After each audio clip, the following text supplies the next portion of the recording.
Good morning, everybody. Good afternoon if it's afternoon where you are. Good evening if it's nighttime over there.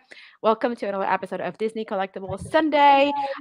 We are here again with my lovely co-host Christian. Oh, wait, Uh, Michael might pop in the chat at some point today, but also joining us today too. Dawson is back from Fantastic Reddins and Where to Find Them, and Morning, everyone. the lovely Brittany from Brittany's Magic Trunk. So what I'll do is I'm gonna put Dawson and Brittany full screen so they can talk about their channels. So Dawson, I know we've met you before, but for the friends that might not necessarily be familiar with your channel, if you want to introduce yourself and just kind of talk about your channel, what you do, Yeah. how long you've been on YouTube, all that good stuff.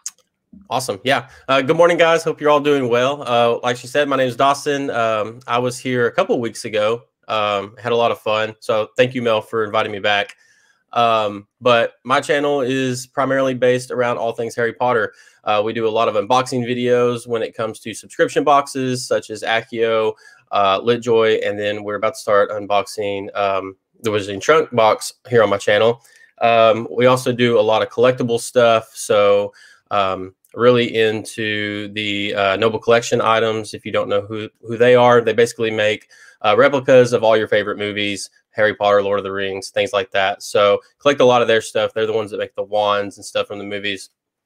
And then I also am a big book collector. So I'm trying to collect different translations of all the Harry Potter books and rare books that may be signed by J.K. Rowling or other significant people in the Harry Potter world.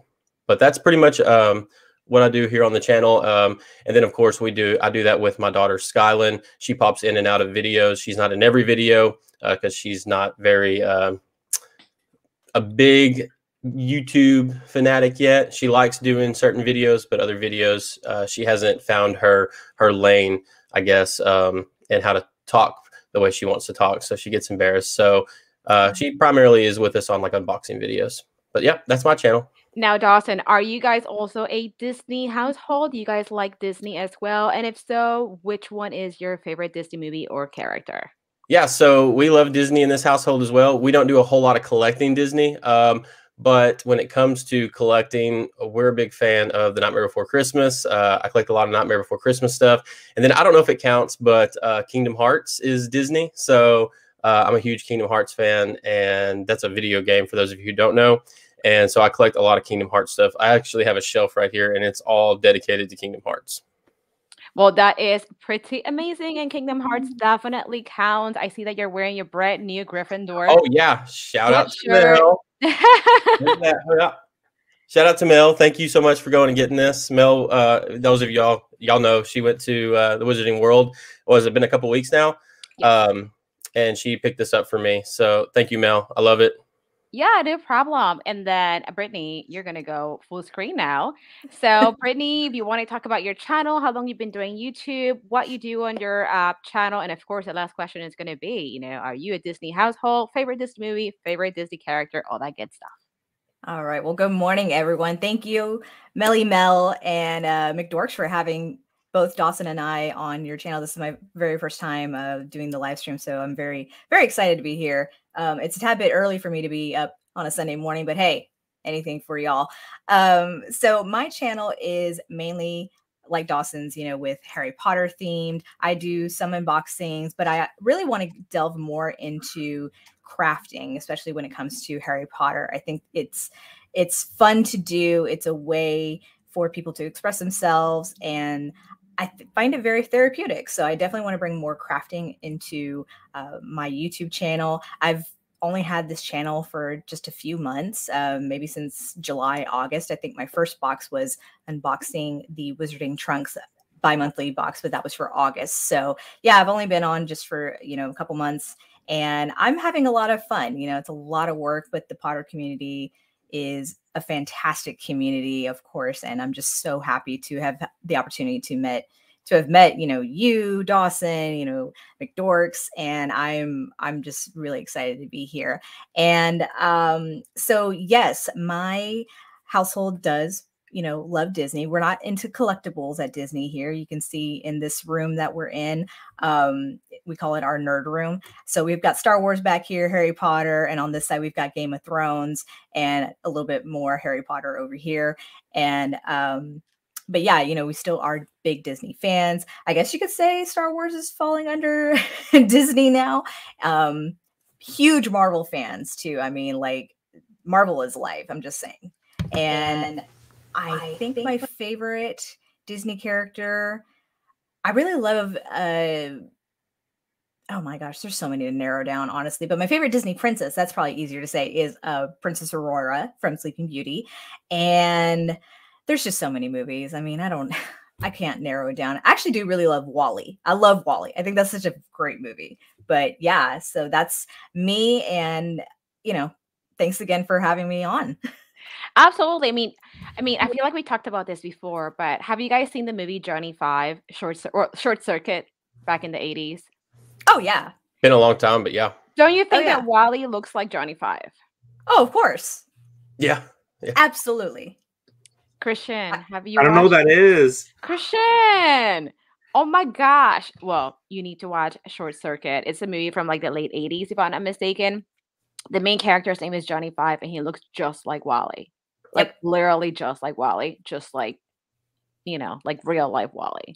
Yeah. Christian, how old are you? Oh, yeah. Everyone else is. How old are you, Christian?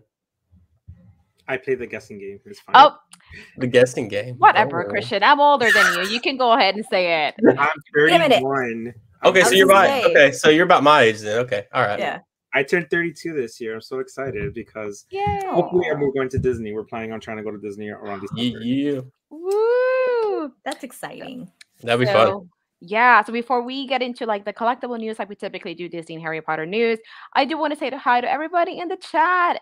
Jody and Laura Live, thank you so much for being here as usual. The Food Cat, good morning. Thanks so much for being here. Lauren over at Castle Capes and Clones, good morning.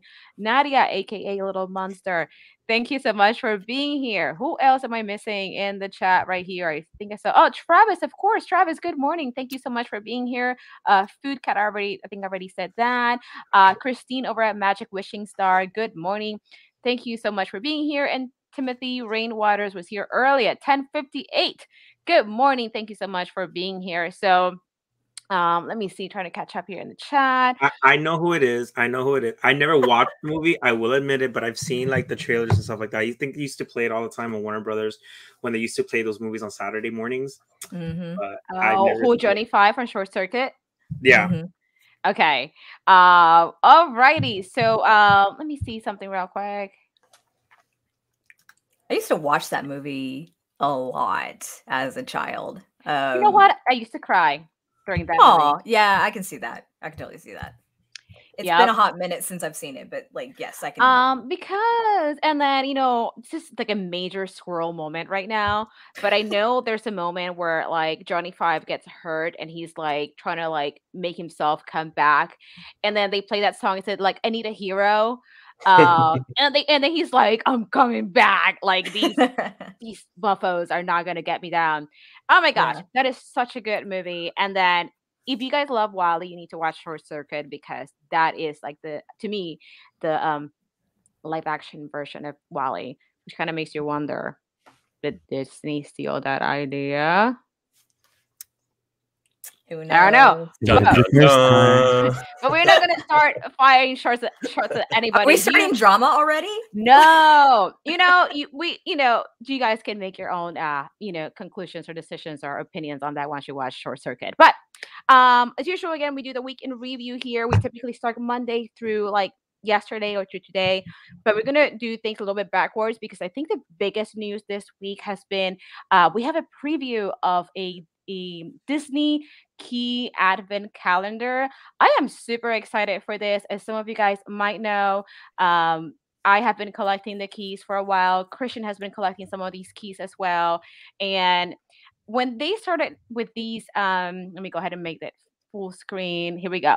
When they first started with the keys, these keys were just very rare. So it was like a random drop typically to like maybe celebrate an anniversary of like a movie or to promote a new movie. Like when the Aladdin live action movie came out, they released a key. I believe the first key that I got was for Disney's, or I'm sorry, Mickey's 90th birthday back in 19 my goodness, back in 2018. So I've been collecting keys for about what, 3 years now.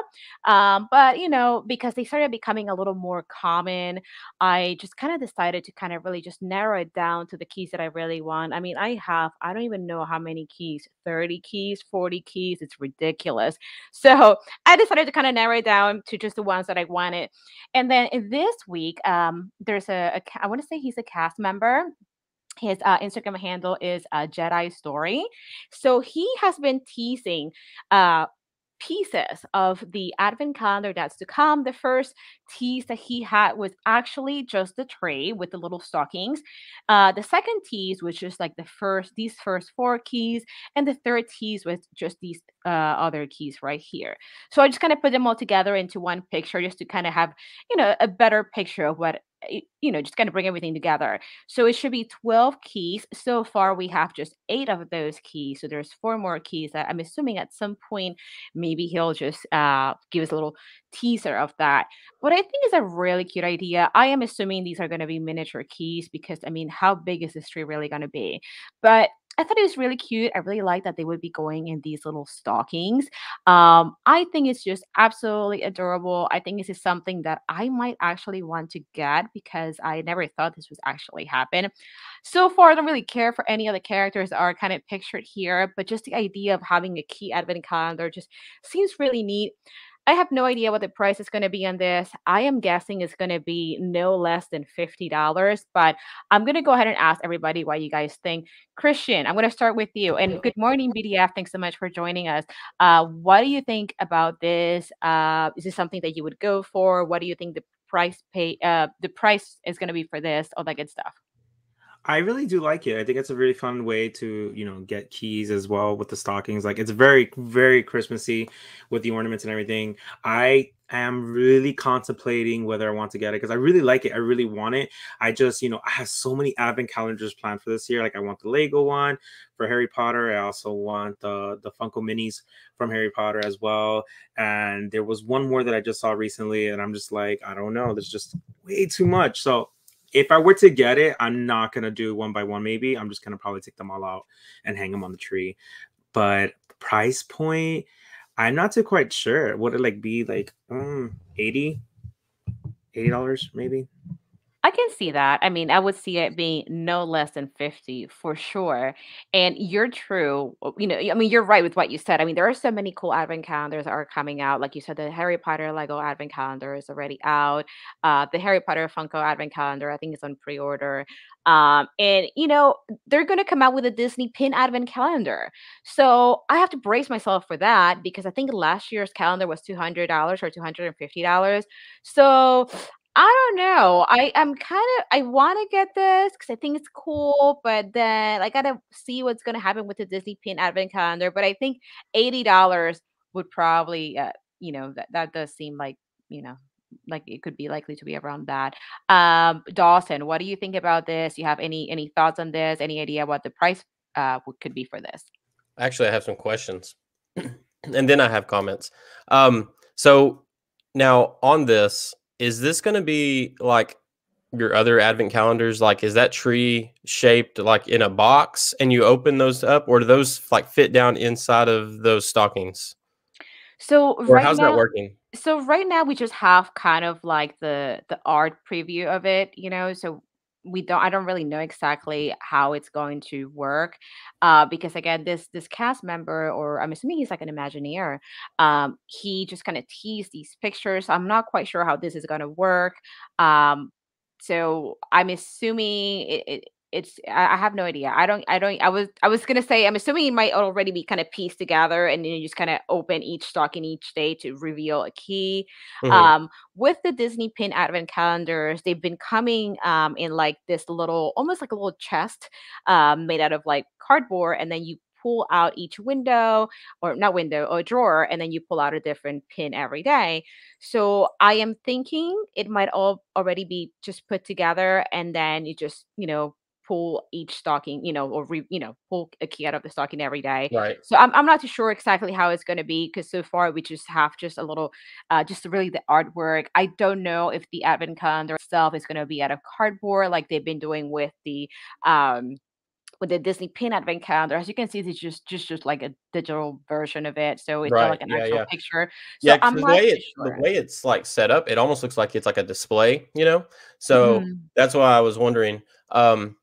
As far as the keys go, I've seen me personally, I've seen a lot better keys, but like you said, these are probably mini keys, so like the detail in them is probably not going to be as like good as some of the bigger keys.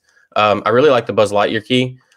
Um, I think as far as price point goes, if it's in like a cardboard thing, I would say probably the price point y'all gave it is about right. If that's going to be like a display of some kind and maybe be made out of something other than cardboard, I could see the price going up on this. Yeah. And hey, Connie, good morning. She says, I'm not sure about this one because not really into any other keys being shown so far. That's kind of like what I'm thinking too. None of the keys that have been previewed are anything that I collect, but the fact that they're coming out with the very first key advent calendar might be something to consider. I know that Lauren says, I want it so much. Kat said, it's a cute idea, but I don't collect keys. Um, let's see, Travis, he's our other pin collector here. He says, so hard to decide what to collect as a collector. There's so much stuff to collect. I totally agree with you on that. Connie said, I'll wait for the pin advent calendar. Yes, it's probably going to be really expensive. It's typically very expensive. Lauren says, right, Travis, just when I think I'll limit myself to collecting one thing, something else will come out. That is typically how it goes. Lisa, good morning. Thank you so much for joining us. Kat said, I would love a Harry Potter pin advent calendar. I feel like before we get into this, Brittany, give me your thoughts on this pin out on this key advent calendar as well, and then what you think the price point would be for something like this. So as I mentioned before, I'm not like a big Disney collector at all. So this was my first time seeing keys as, part of an advent calendar idea. I think it's a really cute idea. I personally am not into like collecting keys. I collect keychains. So I guess in a way this could kind of serve that same purpose. But I'm not into it personally. I think the Food Cat had said that, she doesn't collect keys and but it is a cute idea. I 100% agree with you. And I do 100% agree about, getting a Harry Potter pin advent calendar. But again, price point, between let's say $50 and $80, that's pretty steep. That's pretty steep in my opinion. It's something I can do without in my life. Yeah. Looking at Lauren's comment, what is the key at the top? I can't quite make it out. It looks like it is Mike Monsters, Inc. Wazowski from Monsters Inc. So this looks like this part right here kind of looks like Sully, and this kind of looks like Mike Wazowski's eye. I could be wrong. That's what I kind of get from like the little image that we have here. But My going back, thoughts on it is honestly, if you're a key collector, I would jump on it just for the fact that it's probably going to be like something that is going to be hard to find down the road, especially with it being the first one. I agree. That's why You know what I mean? I'm kind of like torn on that. I'm like, we'll see. But kind of shifting gears a little bit to, a Harry Potter pin advent calendar. Now Dawson and Brittany probably would know more than me, but didn't wasn't there a Disney pin advent calendar? I'm no sorry, a Harry Potter pin advent calendar done before? Was it by like Akio? I feel like one of these subscription services had kind of like a pin advent calendar, but it came So in like little bags. So I know that LitJoy Crate in the past has done some kind of like pin collecting. I don't think it was an Advent, but I think it's the Wizarding Trunk that has done like a specific box for like your Yule Ball themed, Harry Potter pins. I know I've seen that in the past. Now I wasn't, into the subscription box at the time when I first saw it, so I was just watching like past videos from other YouTubers who collected it. But I think they're doing it again this year.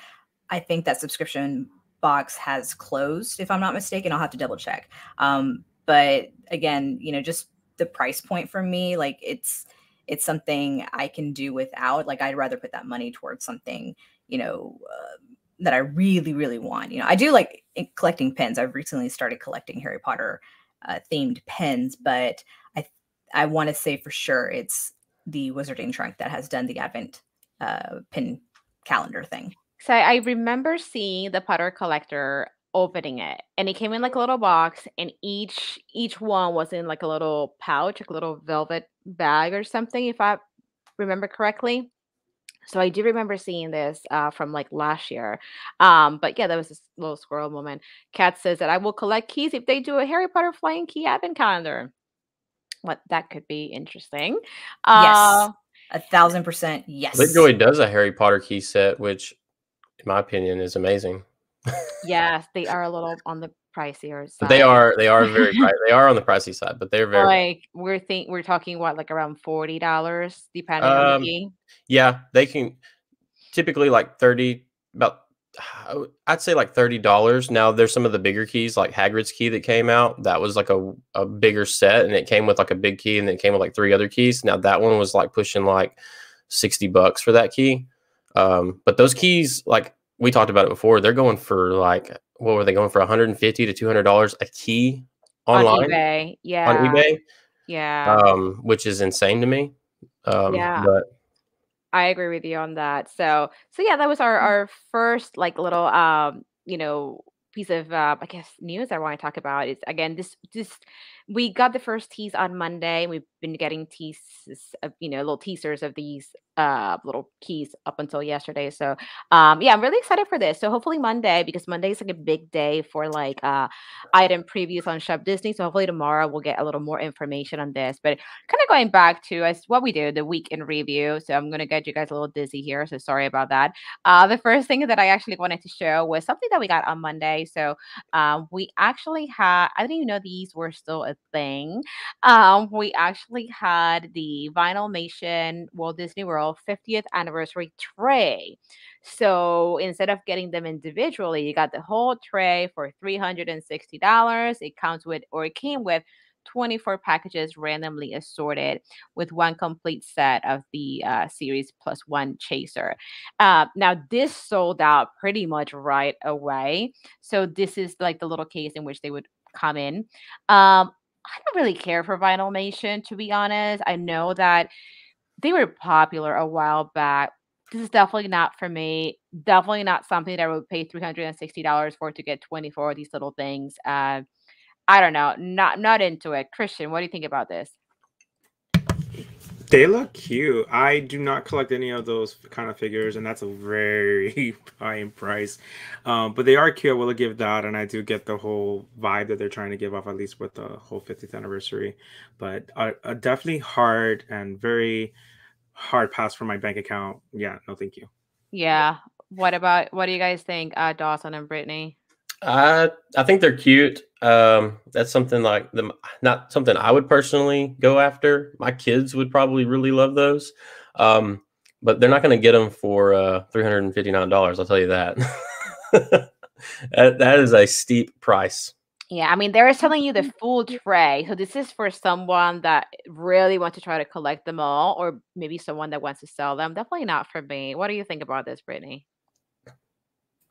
Hard pass. Very hard pass. Yeah, not for me. Well, and the fact that apparently it's sold out, like, wow. I don't collect Disney. And kudos to all of those out there who are major Disney collectors. Dang, that's a steep price. Yeah. I agree. It's definitely not for me. And yeah, no, hard pass. Yeah, I know that Vinylmation, like I said, they were very popular a while back when it was Disney's 45th anniversary. They had the 45th anniversary Vinylmation little figures, and people were going nuts over them. And I'm thinking, kind of like what Kat said, they're not like, I don't know, they're not like eye pleasing. They don't look great. I don't know. I'm really not into them. You know what they kind of look like to me? Something that you'd get out of like your McDonald's Happy Meal. I could see that. I totally agree. Don't you think? I feel like too, it's something that's coming out from like the 80s or like late 80s, early 90s. I don't know. That's the vibe. I like that. I like that vibe. No, that's fine, but like, I don't know. they can do better. But what do I know? I don't know anything about this stuff. I'm not into it. And Jody and Laura, thank you so much for stopping by. Have a great Sunday. And we'll definitely chat with you guys soon. Lauren said it's going to be all resellers selling them individually. I can see that because this was $360, and for it to have sold out so quickly, it's either hardcore Vinylmation fans or resellers. There's no other explanation because when I saw this, I was like, oh, heck no, I'm not getting this. But yeah, so that's the first thing that we kind of saw on Monday. And then on Monday, we had this drop on Shop Disney. These are D23. Now, D23 is the official Disney fan club. There is a free membership, and there is also the gold membership, which you pay annually for. So this is a D23 exclusive pin drop. These are Muppets Haunted Mansion inspired pins. They are limited edition pins. These were created by Mickey's of Glendale, which Mickey's of Glendale you can only get in California, and they're mainly for like cast members and whatnot. I don't collect Muppets. The price point for this was anywhere between $16.95 and $19.95. I did, however, went ahead and I ordered this little Miss Piggy as Madame Pagoda instead of Madame Leota. And I did order the little Doom buggy because I thought these were really cool looking. But I don't know. The rest, I'm not really a Muppets collector, but I thought it was kind of like a cute idea. Christian, what do you think about this? I'm not a big Muppet collector, but I did watch the Haunted Mansion from the Muppets. It was very cute, very funny. I thought it was gonna be a little bit more plain than I was expecting, but it was actually pretty entertaining. So looking at these pins, I do love them. I don't want to get them all. There's just certain ones that really call out to me, especially the Miss Piggy as Madame Pagoda and Kermit dressed like Miss Piggy. That's very, very funny and cute. And even Miss Piggy dressed like Kermit. But I don't think I will get any of these. Yeah. Dawson, what do you think about these? I love them, but I loved the movie. We watched it the day it came out, and I loved the movie. But I love the Muppets too. I thought the movie was really good. If you haven't seen it, there's some really good jokes in there, especially related to the ride itself. Christian, do you know what I'm talking about?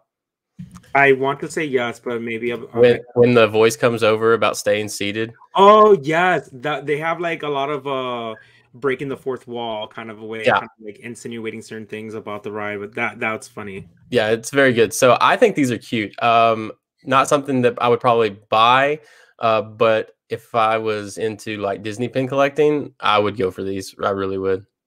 Yeah, I'm the biggest fake fan. I have not watched a Muppets Haunted Mansion. Oh, you need to see it. I know. I'm right there with you, Mel. I was just gonna say, fake fan moment. Have not watched this movie. Yeah. I do have Disney Plus, but I don't know. I did I even see the Haunted Mansion? I know I've been on the ride at Disney. Yeah, I've been on the ride. I know there's a Haunted Mansion movie with Eddie Murphy. Right. I don't think I've seen it. So yeah, here's my first fake fan moment of the day. If Caitlin was here from Funko Pops and Unicorn, she would be saying #never seen it. So that would be me. #never seen it. Hey, T, good morning. And Kat, thanks so much for stopping by. Have a great Sunday. Also, we saw that Dead Sun is here. Hey, Dead Sun Citizen, thank you so much for joining us. And let's see. Travis says, don't like the pins, not a Muppet collector, but I hope they continue with the Mickey's of Glendale releases for D23 members. Yes, because those are very hard to get. Not that I'm trying to resell anything, but if I was to trade a pin, these type of pins go up in price or in value. So if you are trying to trade for a pin that is really valuable, these would be good traders for that. Let me see what else we have here. Lauren says, I ended up getting the box set that came out, but didn't get the individual pins. Okay. Alrighty, I gotcha. And let me see here. All right, perfect. So let me go ahead and move on to our next pin news or next news. Oh my goodness, I have so much to talk about. So I want to try to do it quick because Christian also has, news to talk Oh, about. If yeah, not, I we're don't have gonna that much. Don't worry about it. all right. If now we're gonna be here for like 4 hours. So the next thing I want to talk about is actually more pins. These pins are actually from where is it? Right here. These dropped on Shop Disney UK. So if you guys didn't know, we have our Shop Disney here in the US. We have Shop Disney for the UK, and there's also the Disney Store Japan online. But these were released through Shop Disney UK. These are the Disney Store holiday gifting pins. I know they did something similar last year. So I mean, these should be coming to our Shop Disney as well at some point. The price points in the UK, they were £13 each, so it's probably around like $15, $16 US. I think the concept is really cute to put in like someone's stocking that collects pins. Out of all of these, I would say my favorite is probably the little Haunted Mansion one right here. But what do you guys think about this, Christian? What are your thoughts on these? These are very, very adorable. I don't know. Like, there's so many different kinds. Not really ones that are up my alley though. So they're really cute. I do like the Haunted Mansion one out of all of them, to be honest. But they have like, I guess they look very well made. They're not looking like a little bit more on the, I don't want to say the cheap side, but you know what I mean? Like, it just has very well constructed and very detailed on them. Yeah, like I like that you have the little case and the pin inside. Like for example, this is the case for the tiki room, and I just kind of added the pin to the side so that you know what comes inside. Because all the other packages you can see the pins through, except for this one. So this is what the pin looks like for the tiki room gifting pin set. But yeah, but I do think that they are cute, and yeah, I agree with you. The Haunted Mansion, at least for me, would be probably my favorite. Dawson, what do you think about these?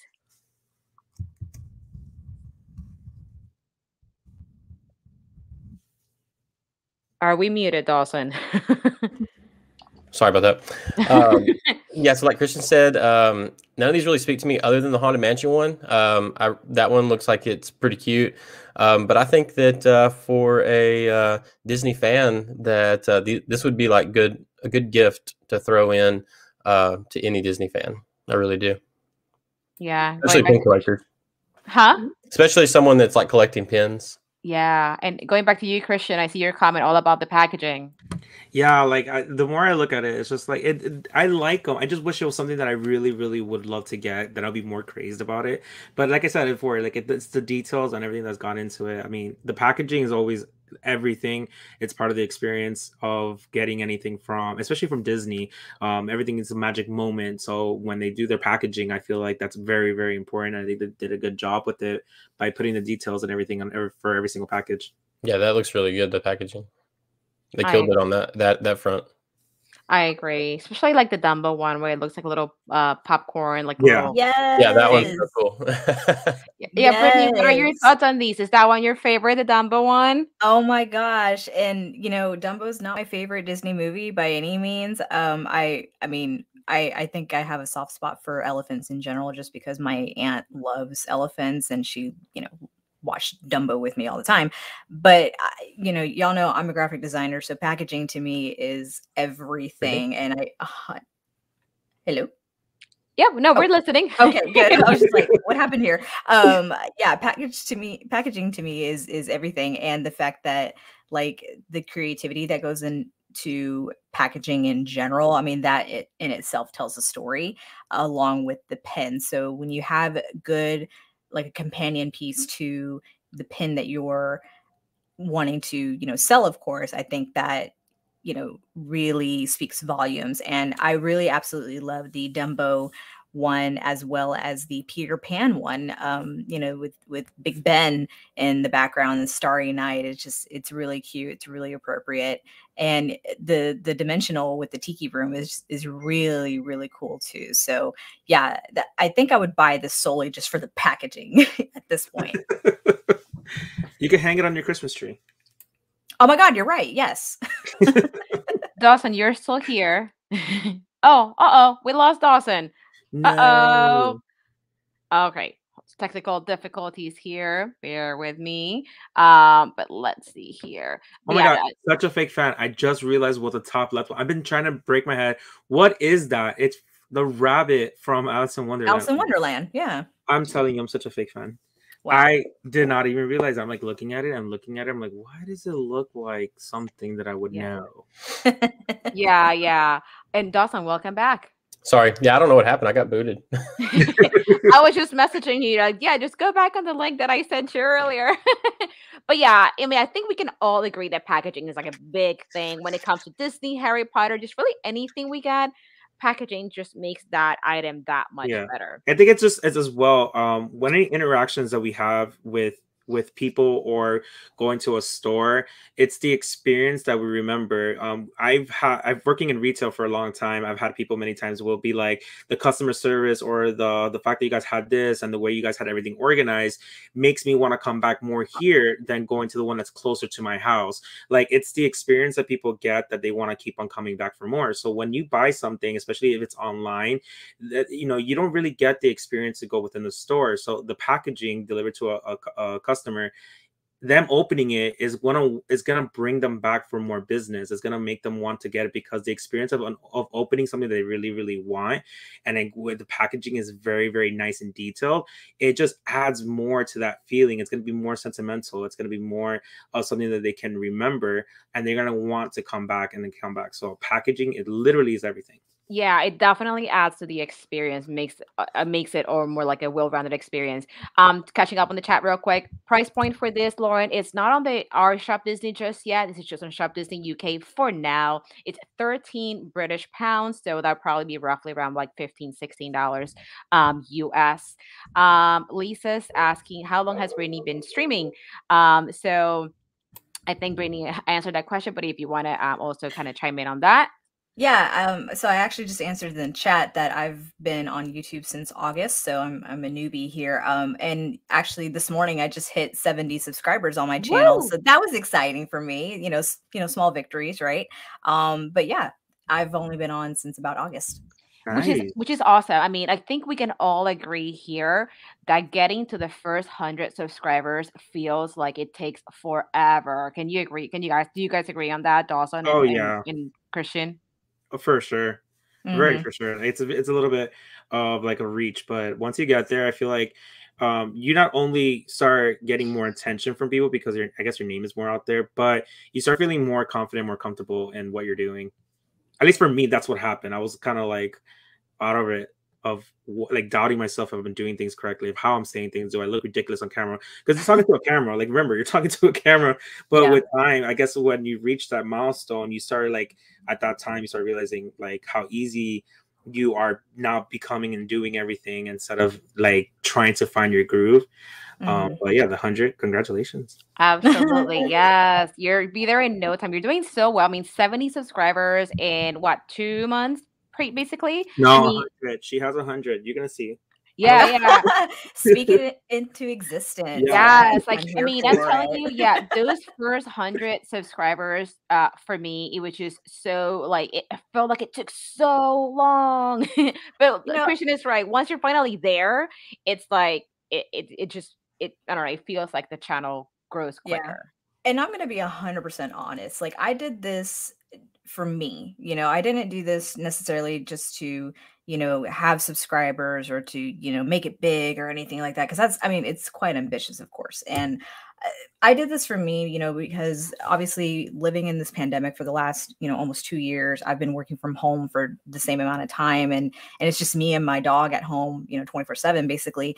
It's like I needed an outlet, right? And I have loved Harry Potter ever since I was a child. And the fact that I always knew the Potter community has been great, of course. And the fact that, you know, like Dawson, you know, who's a Potter fan himself, you know, he's sharing that experience with his kids. And so you're bringing in a whole new generation of Potter fans. And that's exciting to see and watch and experience. And so for me personally, this was just an outlet to be able to share my love of Harry Potter to, you know, anyone who, you know, loves it as well or doesn't know anything about it at all. So when you reach a certain, you know, point of subscribers. It's like, oh, cool. It's beyond my family and friends who are following me. Like there's other people who are interested and are supportive. And I'm just grateful. You know, I'm honestly grateful. And the fact that it creates opportunities to meet people such as yourselves and here on the chat who share those same interests. Like it's awesome. It's really fun. And that's what I'm doing it. You know, I'm doing it for fun. It's just fun. Yeah, and I totally agree. Yeah, you said something that is true when I first started. And when I got past like 50 subscribers, I was just like you said, I was like, great, it's not just my family and friends, you know?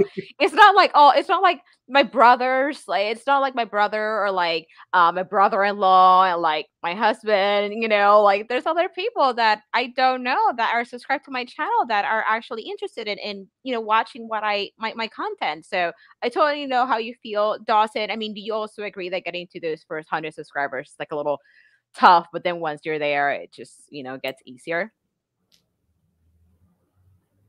Dawson, you're muted. Why do I keep getting muted? I keep doing that. I'm so sorry. It's because I keep shaking my drink and I don't want to be like rude and like have it like in everybody's ear. And I keep forgetting. But yeah, so the first 100 subscribers, I definitely think is a tough one. I think one of the reasons is because maybe people will see your content, but they see that number and they have this kind of like thought of, this isn't a very big channel. No one's really here subscribed to them. Maybe, you know, this isn't where I need to be watching my content at. And I think there's like a false sense of like, maybe that person's content isn't good enough until they start seeing some of those bigger numbers. And I think that has a struggle on getting to that first 100 maybe.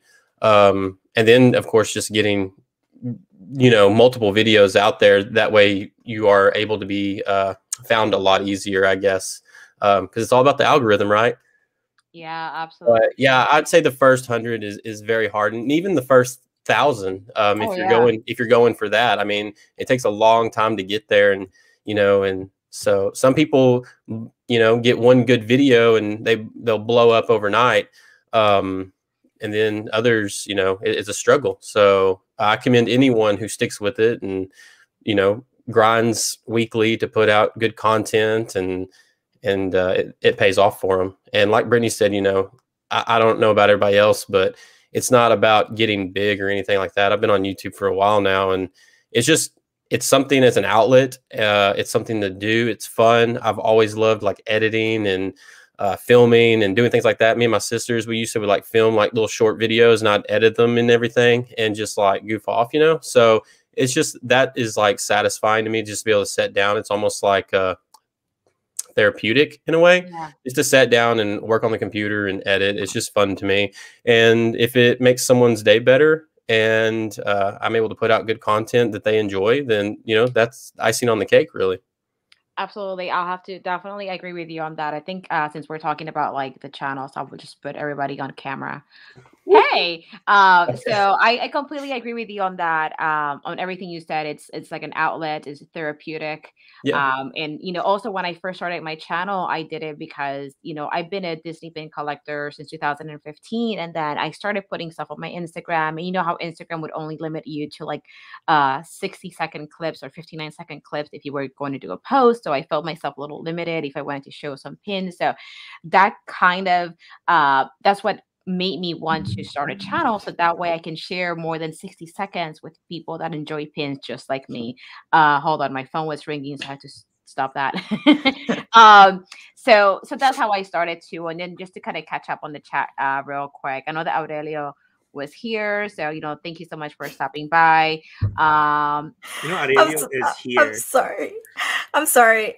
Scratch 13 just said something really funny in the chat. He says, ever since I started watching YouTube, I've gotten big, gained about 20 pounds. Oh my God.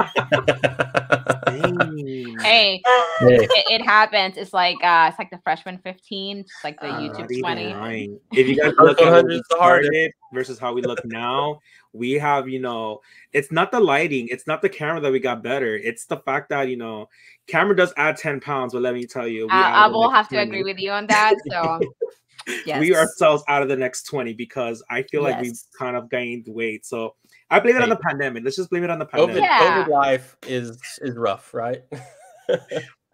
The other years, I Preach. can't blame anything on but myself. Preach. Also, carbs is life. No regrets. Listen, I say this all the time. Or you know, when people say, "Oh, don't regret eating this," like you're gonna regret whatever, yada yada. If you have a good experience eating carbs, eat it. Eat it. That's fine with me. I totally agree. Every single day. I eat carbs every day, so I mean, I like them. So, I mean, I feel like, you know, as you know, I'm Puerto Rican, you're Christian, you're Spanish, and Brit, you're Spanish too. So I feel like carbs is like part of our culture. You know, the rice with whatever I'm meat the type of person. It's like I don't see rice on my plate. Like, what happened? I know. Like, literally what happened in the kitchen? Where's the rice? I know. It's like I have to have rice with some kind of meat. So yeah, it'd be like, yeah. I have a squirrel moment because we're talking about food, and so we went to a Mexican restaurant, my friends and I, and we went for someone's birthday, and we're like, oh, we're gonna get a big thing of guac, right? And the server comes and he's like, oh, we're out of avocados. I'm like, this is a Mexican restaurant. How are you out of like avocados for guac? Like this, I demand to talk to the manager. Oh my gosh. You should be like, you guys are fake fans too. Where is the guacamole? And because I'm Mexican, it's like, this is shameful. This is so shameful. Dude, I'm so nervous about my mute now. I keep looking down at it. Oh my goodness. Oh no, you're so good. We're kind of on the same, you know, side. Not really, but kind of. I have the Mexican side and the Cuban side, and both sides. Okay. It's all about a lot of like of different kinds of sides. Like you have to have a lot. Like in my food, it's rice, meat, plantains, and possibly avocado sliced up with salt all around it. Like you always have a big plate of food. It's all about tacos. Tacos and tamales. I love me some tamales. We're eating tacos tomorrow, my friends and I. So super excited. Yeah. My best friend's parents own an authentic, you know, taco shop. Oh man, boy, I'll show up and she'll be like, "Dawson, come in, have tacos." And I mean, I just eat so many tacos. Yeah, I love tacos. I've never had tamales, but I heard they're good. Oh yeah, tamales are good. Yeah, like homemade. You've never had tamales? No, I've had. Not even Cuban tamales. No, I've had pasteles, which are like the Puerto Rican version of it. Those are good in a way. I've had pasteles, but I haven't had tamales. So maybe one of these days. Good stuff. That does sound good. I'm hungry. I want barbacoa tacos right now. I'm hungry.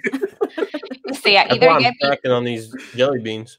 I'll either get people to like buy collectibles for the stream or just eat.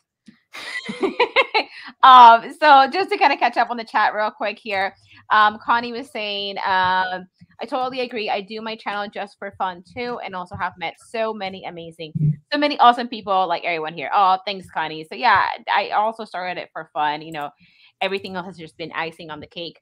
Said my best friend's son is going to be Harry Potter for Halloween and is starting to get into it. So now I'm kind of getting into it again. He knows and wants original Hogwarts Express Lego set I have. Ooh, that is cool. Michael, didn't know you were here. Hola. Hi. That's cool. And then Lauren totally agrees with the channel combo here. Let's see. What else did I miss? Oh, look who's here. Ali, good morning. Thanks so much for joining us. Morning, Ali. And let's see here. What else did I said the 20-pound gain. Travis, all of you guys are doing great. Keep it up. You will connect with different people and people will relate to you. Be proud of every moment in your channel journey. Keep it up, everyone. Yeah. Travis, that's also so sweet. Travis also has a great channel. It's called Stacy and Travis, where they talk about like Disney pins and collecting. But then Travis has another channel. Travis, remind me of the name. Is it Florida Pickers? So they kind of go and, you know, they just go through like yard sales and things like that, state sales, and then they find like really good deals and kind of talk about that kind of stuff. So my wife would be into that. So pretty interesting. I also see that Lauren says, I'm Filipino and feel the same way about carbs and rice. Yes. She said, I have been watching YouTube for a long time, lots of different stuff, and I watch a lot more of the smaller sub channels, more because they have a lot more community and are personal. Yeah, that makes a lot of sense. Yes. It is true. Yes, absolutely. So I think I'm pretty much caught up. Yes, he said Florida pickers, Travis. My connection's been like acting up a little bit here. But yeah, so kind of going back to our collectibles real quick, because we're getting close to the first hour and I'm not even done with all the things. This is the squirrel moments that we get, and then squirrel moment, another squirrel moment.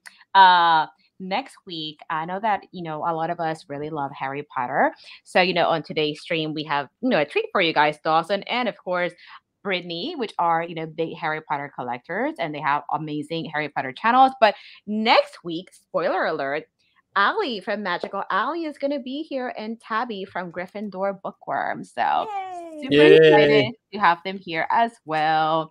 Alrighty. So kind of going back to the news here. So we had this that also on Tuesday. Actually, no, is this Tuesday or Monday? This was Tuesday. We had the official release of the Disney Designer Collection Jasmine Limited Edition doll. $130.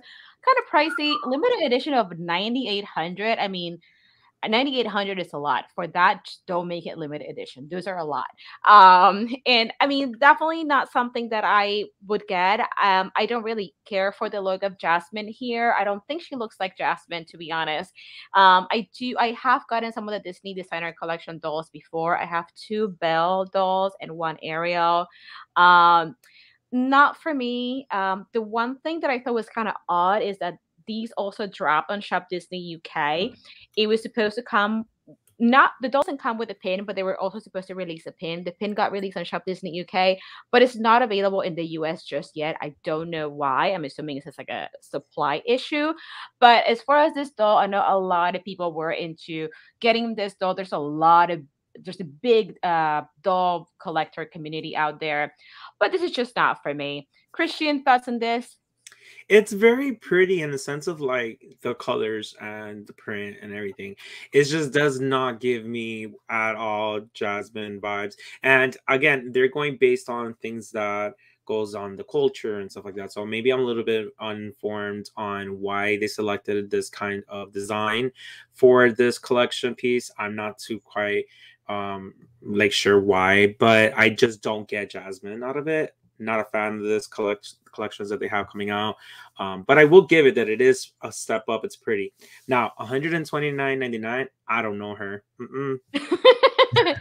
Now we're gonna switch things up a little bit. Brittany, what do you think about this? Again, hard pass. Price point ridiculous. The only dolls I really ever collected in my life were like Barbie, way from my childhood, and also the American Girl dolls. So this for me, it's like we're done. We're way past that point.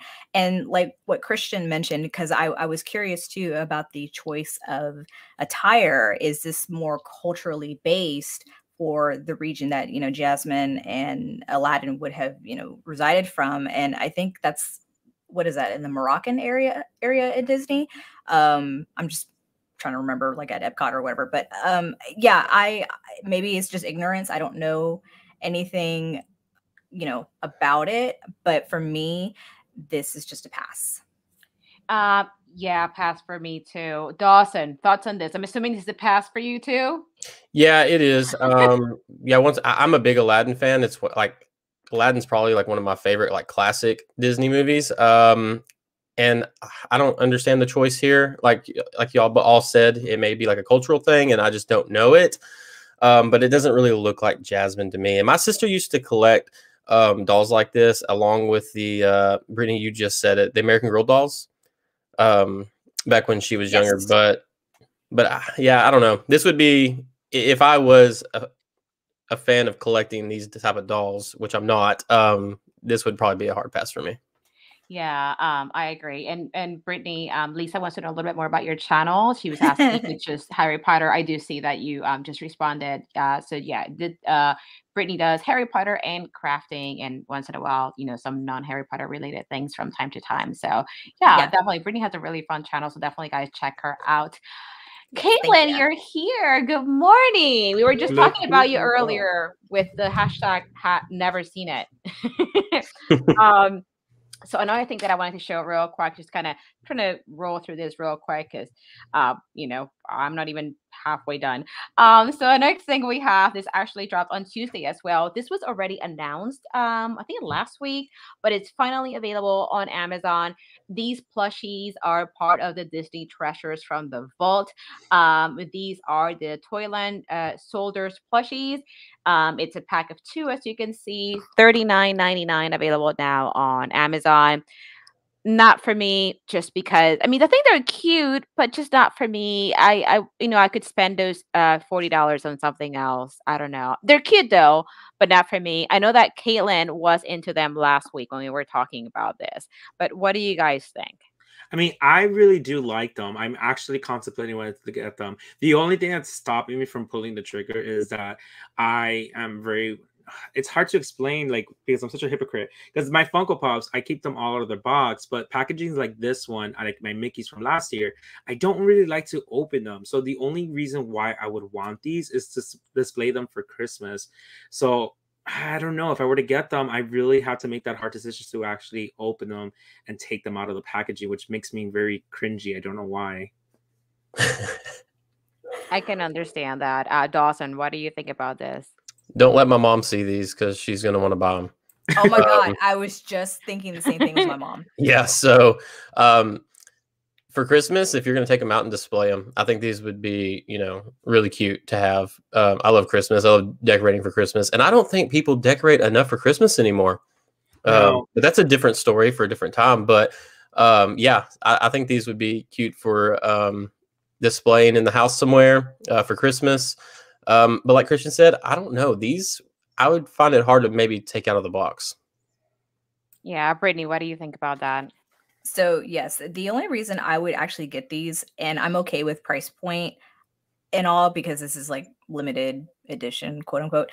I would only get this just for my mom because she loves decorating for Christmas. Like, I know now she's like, oh, I'm not going to decorate for Christmas. I'm not going to put up the tree. She always does. She's crazy.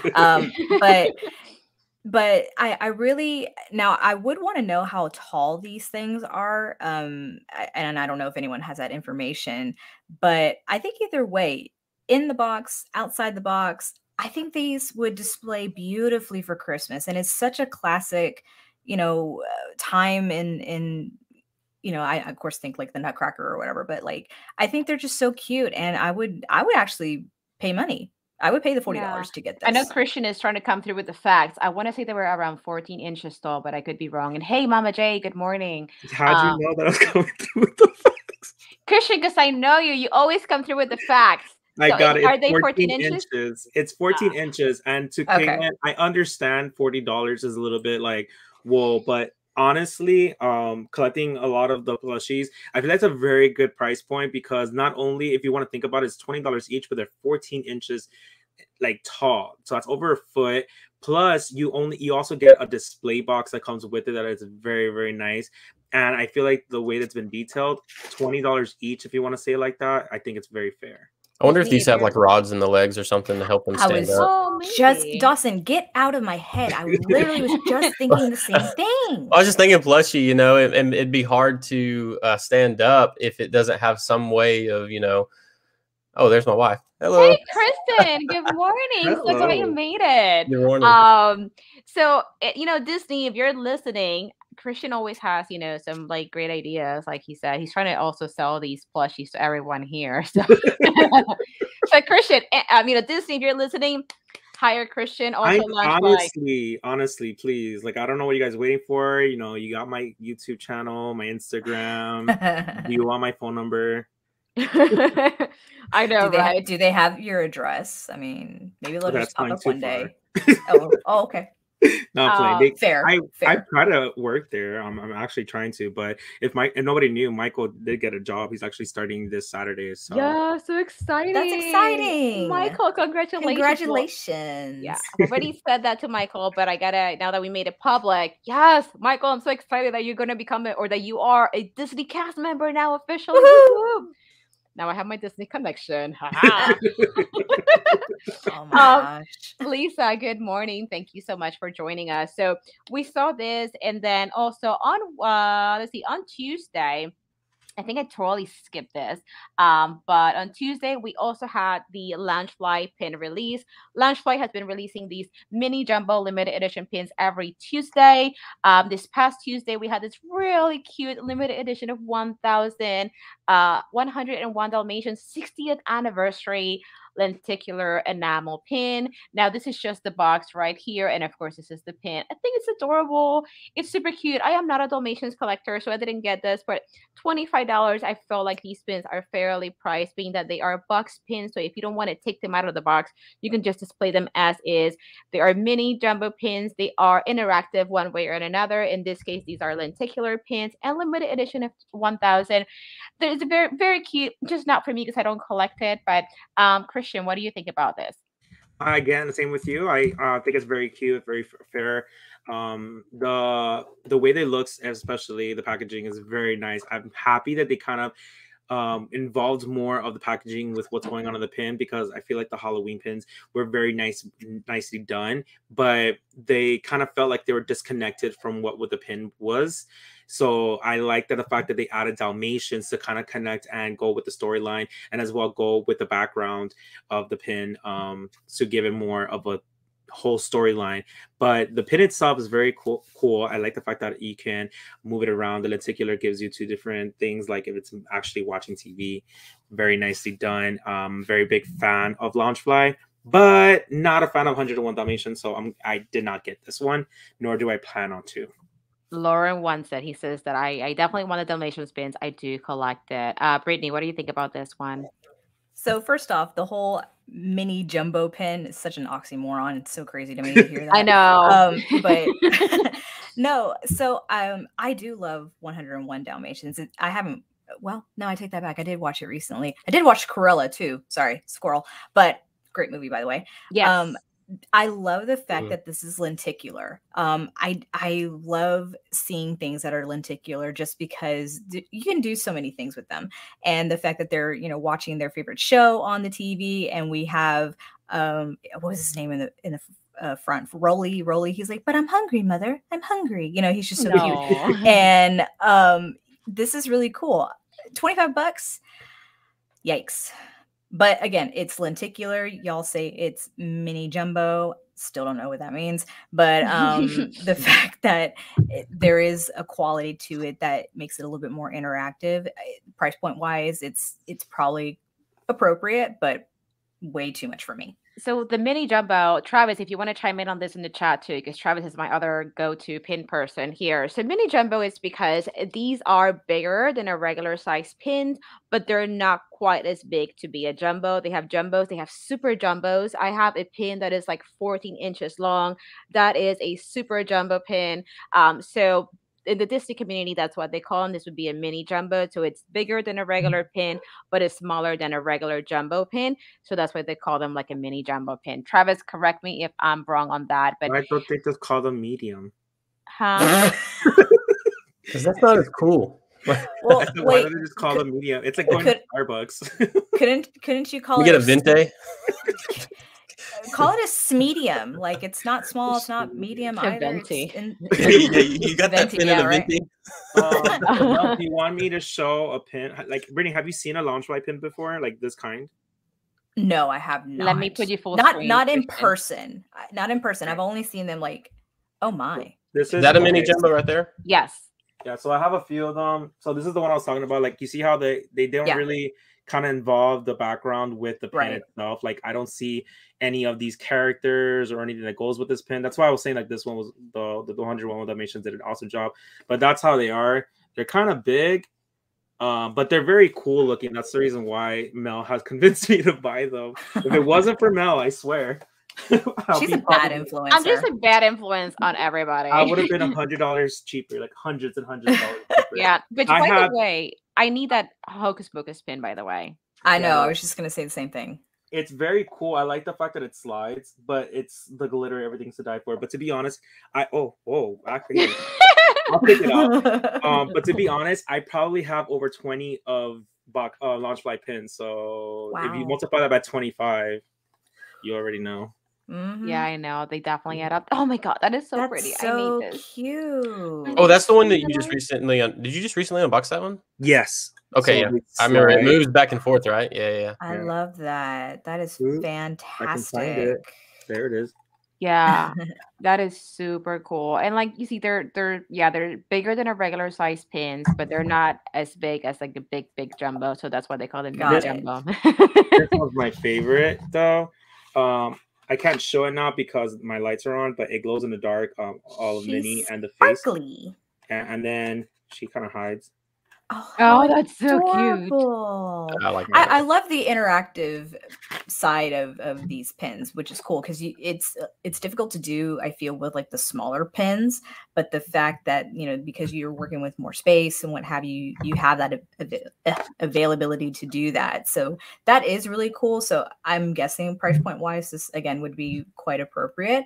Not something I'm going to get in terms of this particular pin, but I do think it's well done, and the packaging, like Christian was talking about, you know, it's involved and it goes very appropriately with the television set and the pups, you know, watching it. Definitely. And then Travis said he hasn't really been feeling the Launchlight releases this past few months. Hopefully next month will be better. They've had some months where their releases are better than others.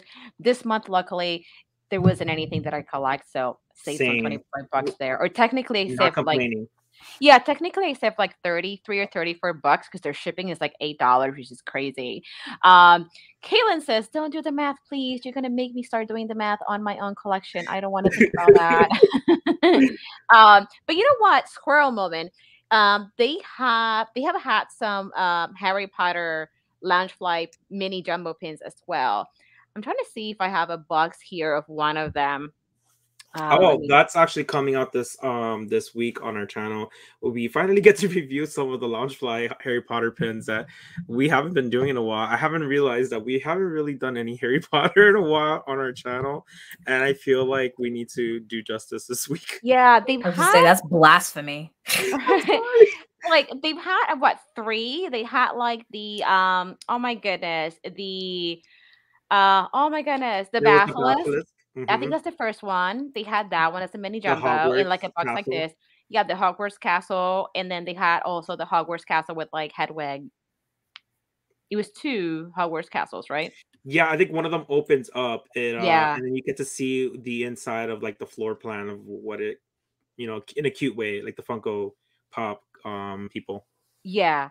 Yeah, so they've definitely, you know, they've been doing some more Harry Potter pins. So I'm curious to see what other Harry Potter mini jumbo pins they're gonna come out with. But kind of switching gears real quick because we have so much to talk about today. Oh my gosh.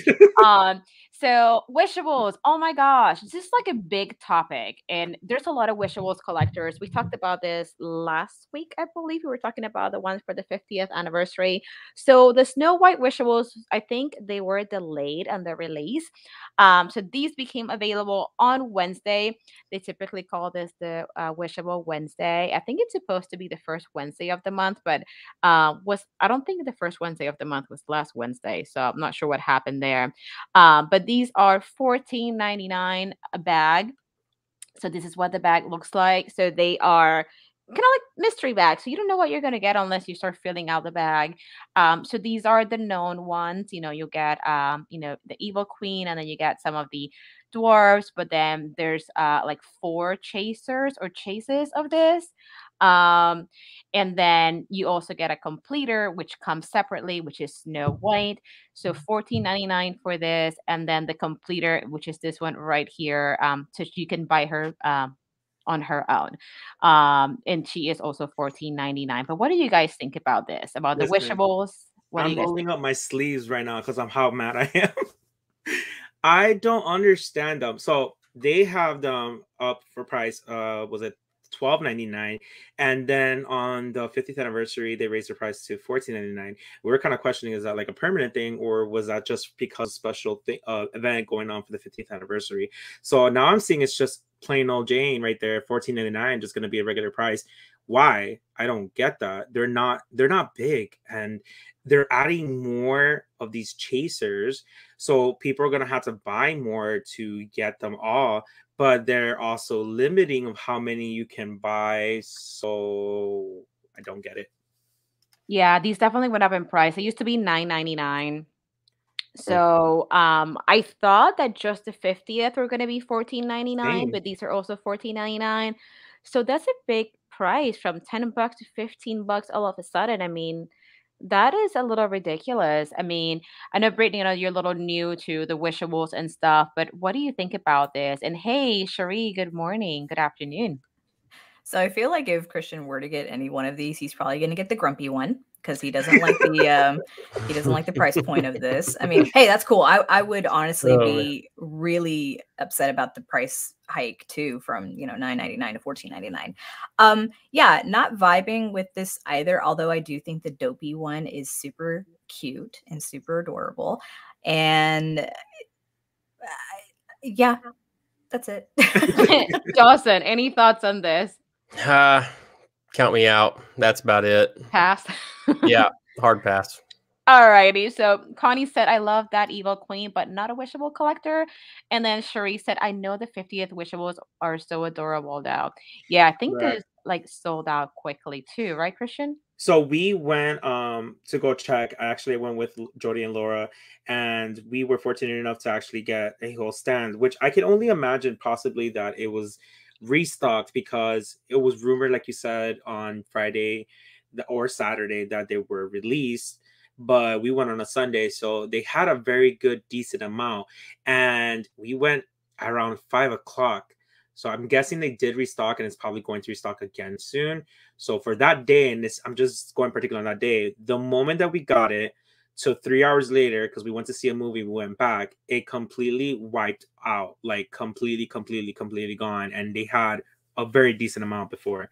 So I can see why people want to get it, especially for the 50th anniversary. But like I said, they were limiting 2 bags per person. And the 50th anniversary had about, I think, 2 chasers, but it had a lot more of possibility pulls of getting out of the bags instead of just the typical 4. I think it was 5 or 6. And it just doesn't make sense. Why raise the price because you see that there's a trend that people are wanting to buy it, but you're also limiting how many they can get. So you're not really making much more money. So I don't see how Disney thinks that this is a good way for them. At this point, I just think that they shouldn't even do it as a chaser or even a mystery. Just sell them all individually because you're limiting them. I can only get 2, so I might have to go back the next day and every day and waste gas to go over there. No, thank you. I think that kind of creates more hype around them and the resale value on them, I guess. Or I they're don't gonna know. lose loyalty people who really do want them, and they're just gonna give up on it. Yeah, like Lauren, he just says, I'm quitting collecting wishables unless there is one I really want, but it's just too expensive now for what you get. That's what's gonna happen. They're gonna lose that fandom because of that. I get the marketing, I get the whole strategic of what they're doing on the sense of raising the prices, but I don't get it how it's going versus of limiting it. You shouldn't limit it if you're gonna higher the price, because that's gonna slow down the people buying it, because a lot of people are gonna be like, that's too much, I'm not gonna buy it. So that's gonna help the sales of not over, like, people grabbing them all or reselling them in a sense. But it's also confusing because then you're limiting the amount of people getting it. So it just contradicts each other. But so I have a question. Yeah. So are these something you can only get at the parks, or can you get these online, or where are these sold? Both. So these actually showed up online, but you should also be able to get them at the parks. Sometimes it's easier to get them at the parks. When they show up on Shop Disney, it's like great, but they used to be both. I know there were some releases where they were kind of like a little sketchy, where they just showed up at the parks and nothing on Shop Disney, but you should be able to get them both ways. Okay. Because I was curious as to, how the quantity limitation was going to work if, like, you get them at the parks. It's like, okay, you can only pick up 2, but it's like online, they're still restricting you to only get 2. That's crazy.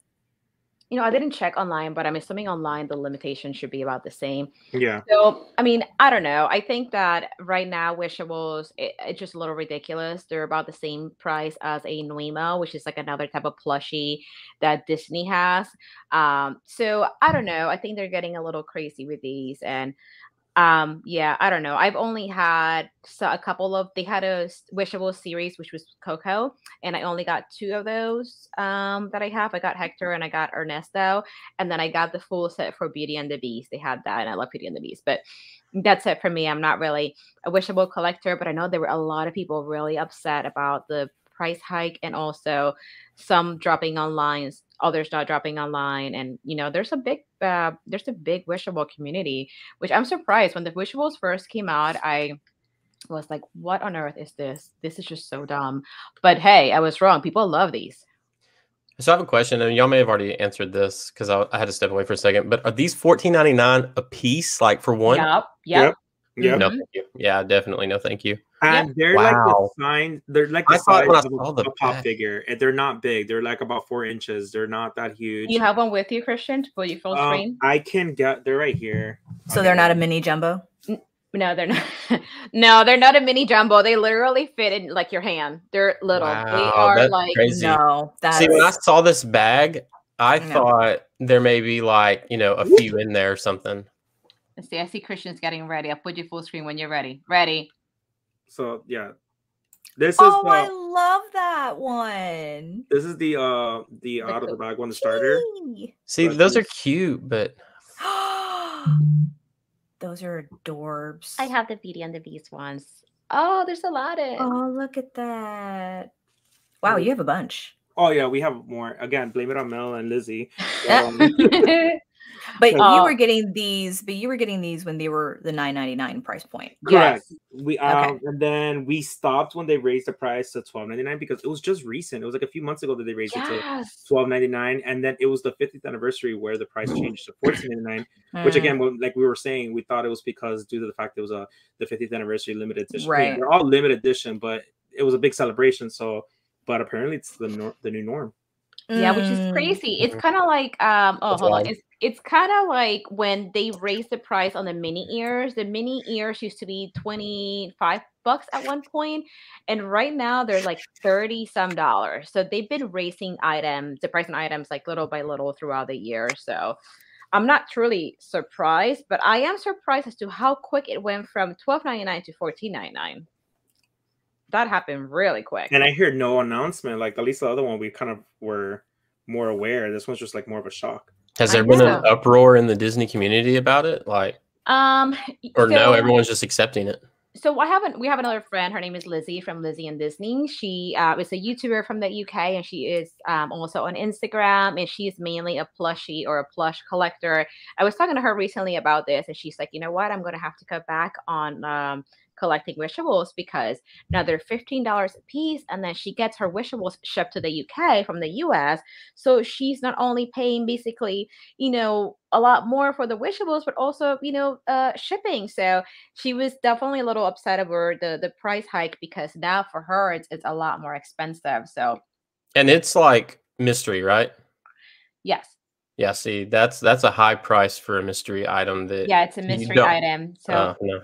Excuse me, a lot of people squeeze the bag to feel them out, and on the back it'll tell you which ones you can possibly get. These are like the known ones, and then they do have, because it's 7 dwarves, they do have some other dwarves that are like mystery. So you would have to get tons of these bags to complete the set.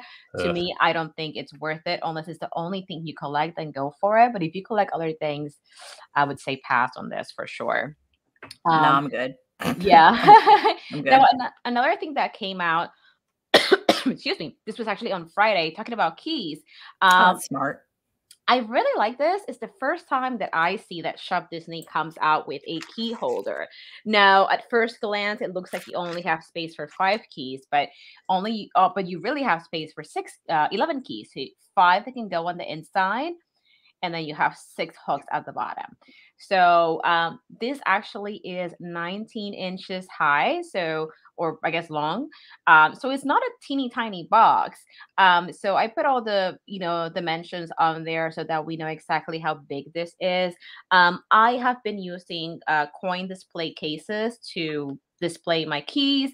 Now, in the coin display cases, you can only fit 6 keys, and they are around $30 for the coin display cases. This one is $50, but you can fit 11 keys. So I mean, I decided to try this out and I did order it so I can maybe put this one in my room. I thought it was cool. I mean, it is a little pricey, but I thought it was cute, so I ended up getting it. Christian, what do you think about this? It's very cool. I am still contemplating whether I want to get it. I think it would just add on to my Disney displays that I have here. But the only thing is the majority of the ones that I do get are in the box, and I'm not one to want to open them up because they're taped down. I feel like if I were to cut it, and for any reasons why they come out, they fall out. I don't know. I just don't feel like opening them, but I feel like it's very cool. I do think though maybe they should have done a different, or maybe in the future they probably come out with a different kind of a look to it, a different aesthetic, because I feel like the wood, not everybody is a fan of like wood pieces in their house. So maybe hopefully in the future they'll do different kinds of looks to it, different paint jobs on them, probably make a key frame that is shaped as a key to go along with the key sets. Yeah, that would be cool. And then something else is that this key holder actually does come with that key that you see there too. So it also comes with the key. Yeah, I think it's an awesome gift too for Christmas for those who possibly do collect the keys. Give it to them. Yeah, Brittany, what do you think about this? So I do love it when companies consider a storage option for if you're collecting certain things. I think this is actually a really nice piece in general, and I agree with Christian about maybe they'll do different finishes, just because like I'm not one for like the wood or natural look in my household. I mainly have like that black brown kind of finish on all of my furniture, so that would be cool. Or if you like the white border, that kind of thing. I feel like this is simple enough, and you don't want to take it away from the keys that you're displaying. So I'm okay with like the design of everything, but I do very much like the option of having, some displayed behind the glass and then others that are just kind of hanging. But yeah, I still put like a little sign and be like, do not touch. Yeah, this is for me, not you. Right. No, but I think it's a really smart idea, just like I said, to have a storage kind of unit, just like for those who do pin collecting, if they want to keep theirs behind like a shadow box or something like that. It's just smart. It's just smart, and people will pay for it. And I'm okay with the price point too, just because you also do get that starter key. And if the keys are, how much do the keys normally run? It just depends. By themselves. They also went up in price. So the solo keys, I think, are now like $14.99, right, Christian? Okay, then there you go. Like that, yeah, to I believe me, so. Makes a lot of sense. You're kind of getting more bang for your buck with getting the key and the case, because I think the case alone could have just been sold for $50 and people would still buy for it. You know what I'm saying? So, yeah, this is kind of a smart deal. Yeah, and what you said is true. I feel like I didn't even think about that, but it makes a lot of sense that they probably went with this like really plain basic finish so that it doesn't take away from like the keys that you're displaying too. So I can see how they probably went with that design for that. Dawson, what do you think about this? Is he muted again? I think you're muted. Hey, did you say something to me? Because my side like was cutting out. Oh no, I was gonna say, what do you think about this? Do you think it's something that if you were collecting keys you would get? Do you think that it's priced fairly? What do you think about it overall? So yeah, I love the idea of collecting keys. I don't know why, but it's appealing to me. I really like the idea. I think they're really neat, and I think it's kind of like pins, but I think it's just a cool take on like collecting something different. So I really like this display. Like y'all said, me personally, downstairs, my wife has everything kind of like farmhouse kind of look in the house. But that's really not my style. So this would look good down there. But like for me, if I was going to buy this, I would want it maybe like in a black finish with like everything that's on there like in white. I think that would look really neat. Maybe some other finishes as well. I think the price point is really good, especially getting that starter key. I'm honestly surprised that it's not more. And the only thing that I think that would like make this pop even more and make it really neat is that behind where the keys are displayed, you had some type of like image. Yeah, I can see that, but I can also see how they left it plain so it doesn't kind of take away from the keys, which should be like the main focus of the thing. But I really do like that you can, display 11 keys here. So I really do like that quite a bit. Yeah. Another thing that I wanted to mention real quick, just a few more things. So Friday, we finally got the release on Shop Disney of the Stitch Crashes Disney oh my gosh, Jungle Book edition. I know that the plush for this was released at Disney Springs a couple weeks ago, and now we had the release on the website, and this is actually the pin from the collection. I mean, not for me. I have not been collecting these. I did get the Beauty and the Beast Stitch Crashes Disney pin, which was the very first release from this series. I didn't get this one. I think it's cute. I mean, it's $24.99, but these pins are actually quite big. Christian, what are your thoughts on this? And did you get the pin? Well, yes, we got the pin. I'm just very disappointed on this year with the Stitch Crashes Disney. It started off with like the designs weren't as what it was expected, and once we accepted it and everything was kind of running smoothly, they just started dropping things in the stores and not online, and I feel like it keeps going back and forth. So this one was not even a heads up. I didn't even see it anywhere on social media, but we did find out that the Shop Disney did themselves post it online that same morning that they were releasing it, but it was like no heads up. So we were fortunate enough to be there. Coincidentally, they did have the plushie. We actually, when we went to go get the Wishables, we ran into the magic bands, so they did have the magic bands in the store as well. But all we needed to worry about when this dropped on Friday was just the pin. So I'm super excited for the pin to get here. I can't wait for it. I just hope that the next 2 months Disney will kind of, you know, be a little bit more fair and actually finish the year with what they started as one of their biggest points of what they were trying to make a big sale for Stitch, because that's what they were doing. They were hyping all this Stitch and Stitch year and, you know, Stitch Crashes Disney. But I feel like since April they kind of didn't really care about it anymore. I gotcha. Brittany, what do you think about this? This is a new series that Disney had this year. It's basically Stitch crashing a lot of like the iconic classic Disney movies. So you'll have Stitch looking differently just based on the movie that he is crashing. For this release, he was crashing Jungle Cruise. Oh my goodness, Jungle Book.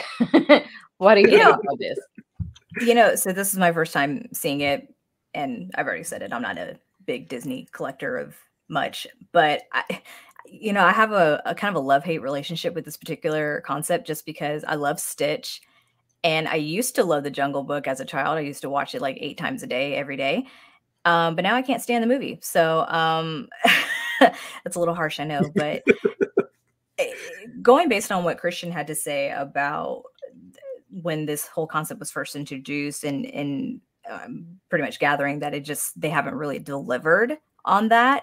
I'm not entirely impressed with this particular pin because I don't really get Jungle Book vibes from it. Yeah.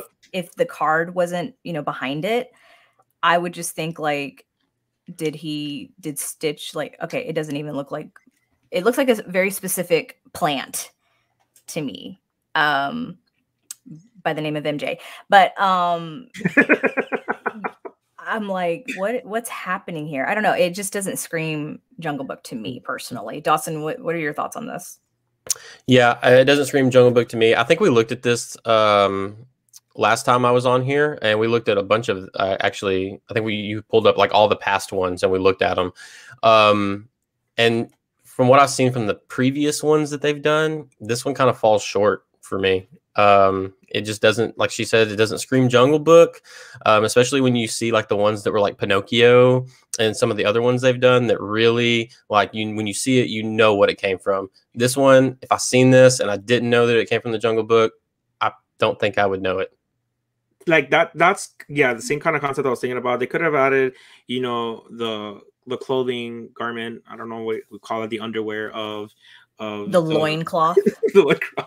They could have done something like that to get a little bit more tie-in. I understand that they're not going so literal on the past Stitches they have released. It wasn't so literal. It was more abstract and had different kinds of concepts that came with it. But this one, like you guys were saying, it doesn't really scream out. The only thing that I don't think you can really see it very well until you see it in person, is his ears and his torso area. They have the print of the snake skin. So that's the only thing that kind of give me more, okay, kind of gives me a little bit more Jungle Book because of the snake, and it's all jungle-like and everything. But to be honest, like at a fast glance, it doesn't scream anything Jungle Book. And I kept on contemplating what could have they done, because I like to do that every single time. If I'm not completely 100% happy, I kind of like look at what they could have done better, what they could have done to add on. But on this one, I can't really seem to figure out anything. And I just come to the conclusion, I just don't think they should have done Jungle Book. I think it should have just scratched that idea, done other movies. There's tons of movies that they could have done. And I don't know why they set themselves on Jungle Book. I don't know what it was about it that they thought that it was a great idea, especially looking at it now. I just don't see it. Should have been scratched out, should have been done something else. But you know what? Here's what I would have done with if they wanted to keep the same concept. And Castle Capes and Clones says that that they like the pose. I do too. I think it's adorable. You know, it's just, you know, Stitch is just adorable in general. Had they chosen a different color scheme and maybe made him look more like King Louis, you know, with the color palette of that, with the banana on top, that to me perhaps could have worked. I don't know. I'm kind of reaching right now because I would have never guessed the whole inside the ears and the stomach and whatnot being snakeskin. I can't tell quite from, you know, the image here, but yeah, it's a mess. Yeah. When I look at this, if I think of anything, honestly, if I didn't know it was Jungle Book, my first thought would have been like maybe Tarzan. Oh yeah. You know what I mean? Yeah. Like I would just thought Tarzan, but like Brittany's saying, it is when I look at this, I kind of look at it like I have a lot of tattoos. So I look at it at a tattoo standpoint and it just looks like a jumbled mess. Like you don't really know what's going on. There's just a lot of colors that are just smushed in together, like all the different greens and stuff. They're not, it's very hard to distinguish what is happening in this. I don't know. For me, it's a pass. I feel like they could have done like Peter Pan. They could have done Atlantis, or even Frozen. I know that's like still kind of current. I mean, it's not that new, but it's not, I guess, that retro to the beat to the dude. Elsa Stitch, that'd be tight, right? Like they could have done a blue one with a whole bunch of snowflakes and have some. They could have put her braid on him. Dude, it would have been cool. I'm not lying. It would have been cool. Yeah, but I don't understand why Jungle Book. Like, I would have just scratched that idea. It looks like Stitch went dumpster diving. Like, right? Like, what? He got into some radioactive something or other, and it just totally destroyed his skin. And yes, good question. What did happen to Tarzan? That was one of the better movies, in my opinion. The score was amazing. The soundtrack was amazing. Such a good movie. I really enjoyed that movie. I actually watched it not so long ago, and I haven't seen it. Oh my god! Have you ever seen Tarzan? I know. I have not. What? I'm a fake fan. I think Caitlin, help me. # never seen it. Cut yourself off from YouTube for just like about a week and just go on vacation in the sense of like do not work. I just need you to do your homework, stay home, and watch Disney Plus nonstop. He's like, I need you to do better. I know there's so many movies I haven't watched. I haven't watched Emperor's New Groove yet. Oh, okay. All right. I'm sorry, Mel. I know this is your show. I know, but you need to be replaced. Yeah. Oh my god. That was # harsh. I know. I'm sorry. I need you to do better too. Tarzan, you need to watch, Mel. It's not, I won't say as far as it's one of the best movies, but I do think the soundtrack was amazing. The concept was really good. I do love the fact that time, especially the artwork, was very cool. But I was watching the other day and I was actually thinking the same thing. I was like, whatever happened to the hype of Tarzan? Like everyone's so focusing. I get why, because a lot of I guess if you want to say the majority of Disney lovers, or at least what we see, tends to be on the female side. But I still think that Tarzan was such a good movie that I think everybody should enjoy it. That's why I say Atlantis is one of those movies as well. Atlantis was a very good movie, very awesome, and doesn't get talked about often enough. And even did not enjoy it. Oh, that's not one of my favorites now. I haven't seen that either. Sorry. Replace her video with Dawson so that she's covered by the logo.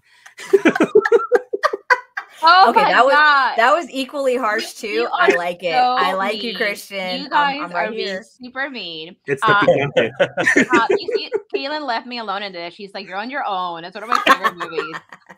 You have to catch up with the chat real quick. I know that Travis said this earlier. He was saying that I thought the designs would be different throughout. Disney had a great opportunity to be creative. Okay, I haven't seen apparently. Go to his next comment about Melissa will be in the little house like in Addams Family Values, where the punishment is where they watch Disney all day. Yes, Mel, that is your punishment. It's not a punishment. I haven't had a chance to like. Hey, Cynthia, good morning, Candy Mom. I just haven't had a chance to watch it. There's so many movies I need to watch. And like, don't even get me started with Star Wars. I've only seen 3 of the Star Wars movies. And that's all you need to see. Hey, and that's all you need to see. No. I saw episodes 1, 2, and 3. If you'd stop rewatching Twilight. Yes. Wow. She literally told me I'm watching Twilight, and then like a month later, I'm rewatching Twilight. I'm like, why though? Look, she just blocked us. Because I love it. No, that is like my thing. So Caitlin, sweetie, I love you. I'm just kidding. But there's more to life than just Twilight. That is not the only thing. I was watching The Goblet of new Fire Batman last night. Oh, there's more to life than Batman 2. We're going to talk about Batman, even though Batman we don't do trailer DC here. But we're going to talk about that. Yes. They also not released a trailer of the Flash, but they kind of did a glimpse, and that looks epic as well. Heck yes, we're going to talk about that at the end of this.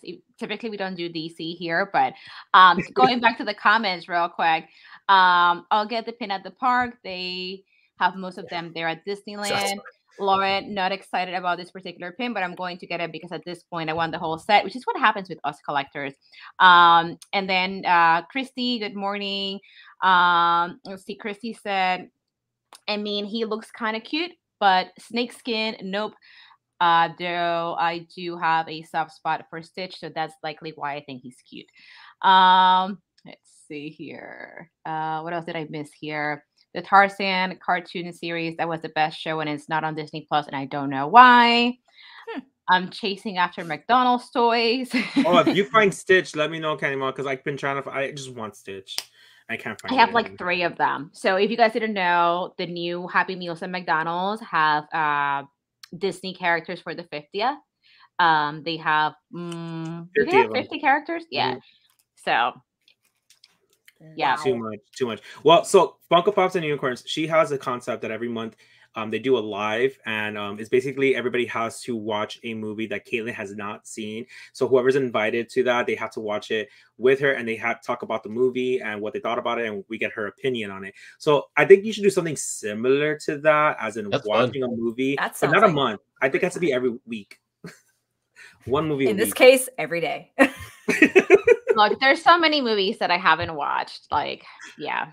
But I am happy to say that I did watch the live action Cruella recently. Well, last month or so. And that was great. So good. I really loved it. Dawson, you didn't like it? What? I couldn't even finish it. Oh, okay. He's off the show too. Christian, I tried. Me, Kristen, and Skyline all sat down and watched it, and I just got so bored, and I was like, nah. Really? And I walked away. They finished it, and they loved it, but I just could not do it. It felt like, you seen the movie The Devil Wears Prada? Love that movie. I have not watched it. I need to watch it just felt like, oh my God. It just felt like, oh my. Everyone's leaving. Yeah. Did it not? Camera. Brittany literally just got up. Does it not feel like The Devil Wears Prada Cruella edition? Yes, and that's why I love it. Yes and no. Perfect. I don't know. It felt like I'd seen it before. I don't know. No, okay, but consider the performance. Okay, take that whole concept away too. But consider the performance of Emma Stone and Emma Thompson. Their performances together, phenomenal. Yes. I don't know. Totally maybe I'll sit down and I'll try to finish it. I think you should watch it more of an artistic point of view than looking at it so literal and comparing it to anything. Because I understand completely what you're coming from. But at the same time, I literally looked in it when I was watching it. I literally said, don't even think Cruella. Don't even think of any other movie. It's just an absolute new, different kind of concept. And I went into it more, not judging, I want to say, but kind of more looking into how Emma were both acting, especially Emma Stone. Like, I love her. I feel like she has had her moments, but I feel like she still doesn't get enough credibility that she deserves. She's a very well talented actress. But Amazing. It's I had one definitely other outside of problem. the box. It's definitely outside of the box. So I had one other problem, and then we can move on. But I had one other problem with it, and it may not be like this because I didn't finish the film. So correct me if I'm wrong, but it really felt like they were making the Dalmatians like the villain. So And I didn't like that. Do not spoil it for people. I feel like it just it's kind of. Have you watched the Maleficent movies with Angelina Jolie? Yeah. So I feel like they like just that. kind of give you an insight Kind of. as to a little bit of an insight as to why Cruella became Cruella. It kind of shows you more of like a human side of her, and I guess it shows you why she despises Dalmatians. And I mean, it was a traumatic experience. I mean, if that would have happened to me, I probably wouldn't like Dalmatians either, you know? So, and which, you know, it could happen with any animal, I guess, but like, I don't know. Or clowns. I do think it's kind of similar to the Maleficent story. The only difference is that Maleficent was at the end shown as a actual good person versus a villain. She was actually, you know, just misinformed. Like everybody was just telling a different story to make her, and then in the end it came out making her look like a villain because it was so easy because she was a monster and so on and so forth. But with Cruella, I feel like it's still open for interpretation and it's still open up for the next sequel. I'm not going to say how it ends, but I do agree. It kind of shows how her origins came from, but it doesn't really give you 100% of who she is yet. So next movie, honestly, she could be a villain and she can be a good person. Like they could completely change the storyline. We don't know yet. So what Christy said, I kind of agree with that. So I watched the Joaquin Phoenix version of the Joker. And to me, I felt like it was a little disturbing only because it feels like it's something that could happen in real life. And it talks about, cover your ears, Dawson. I'm not going to spoil it, but I'm just saying that it was me. You said that? Oh, Christian, cover your ears. But I'm not going to spoil anything, but it just kind of like shows you how like mental health is like a really important thing that needs to be like, you know, talked about, and that the state could do better or the country could do better when it comes to like providing like services to people that need them that might not have the resources. So that's why I found that movie so disturbing, because it could happen, or it probably has happened. I mean, we've had serial killers and stuff, and they probably found themselves in a similar situation. So that's why I like what Christy said. In a way, it's kind of like the backstory of Joker. It shows you why Cruella turned out to be the way she was, and then from the beginning she was just like, you know, just like a mischievous kid. And then she's brilliant. She was brilliant, but she was brilliant. She was a little mischievous. She wasn't like, you know, like she was a good kid, but she also liked getting into like trouble. Yeah, but you know what they say. You know what they say about trouble. idle hands. She liked to stand her ground. She liked to go ahead and make her opinion known, and that's I kind of relate to that because I do not keep my mouth shut for anything. I always speak my mind up, so I can see where she is led to, you know, making her look like she was at fault or she was looking for drama or problems, but she literally wasn't looking for it. She just saw it and spoke out. So I loved her for it. See, I agree with Candy Mom 15. She said wasn't into the movie. It just seems slow. It was a very slow burn film, and I think that's what kind of really pulled me out of it. I think they did that solely because this has never been done. Like I feel like Cruella, or at least 101 Dalmatians, I feel like it was mostly revolved around, of course, the Dalmatians and the family that were taking care. So we saw Cruella. We know she was a villain, but we didn't really get to see much of Cruella in a sense. And I feel like this one, they kind of was just giving her justice of giving her more of her emotions and her story and taking it slow, not rushing it down your throat, if you want to say. Like, it's just giving you more to want to connect to her and fall in love with Cruella. Yeah. I'm going to give it a second chance. I will give it a second chance. And you know, just not to do a spoiler, but like what Christy said in the chat, you know, like the movie doesn't end the way that you think it would, with her not liking the Dalmatians. I'm not going to highlight it just in case. I don't want to ruin it for anyone that hasn't seen it. But it's true. So I mean, I did like the movie. I do think that it gives Cruella that more of that that human aspect, and kind of shows you why she ended up being the villain that she was, or in the movies and whatnot. So definitely a good movie. So Dawson, you should give it another try. I will. And For then you just, guys, I will give it and another then try. just think of it more of as like the Maleficent movies, in a way where you kind of see just like a more human side of the character, even though I guess Maleficent was never really human. There's motive. Let's put it there's motive, and there's reason as to why she is the way that she is. Not just it's not like not it. just because she woke up one day and said, I'm just gonna be a bad person. You know what I'm saying? Like I thought you were gonna say something else. Oh well, I'm just gonna the other B word. Yeah. Yeah. Moving on. But yeah, I mean, no, that's definitely like a cool thing to like talk about, like the movie. That's a really good movie. But I want to show one more thing. I just want to try to wrap things up real quick. Look, hold up. Wait a minute. Did you guys see this? All right, I'm gonna try to. did. I'm Helen Mirren. Can you hear the sound? Harry Potter. Yes. Hogwarts Tournament of Houses. We stole our idea. Right. All right, so it kind of starts from the beginning. But this is so cool. We're gonna have this. Yeah. I'm Helen Mirren, and this is Harry Potter Hogwarts Tournament of Houses.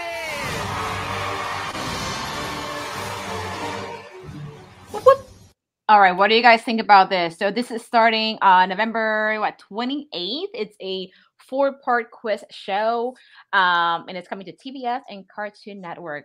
Will you guys be watching this? So I'm gonna sue for stealing my idea.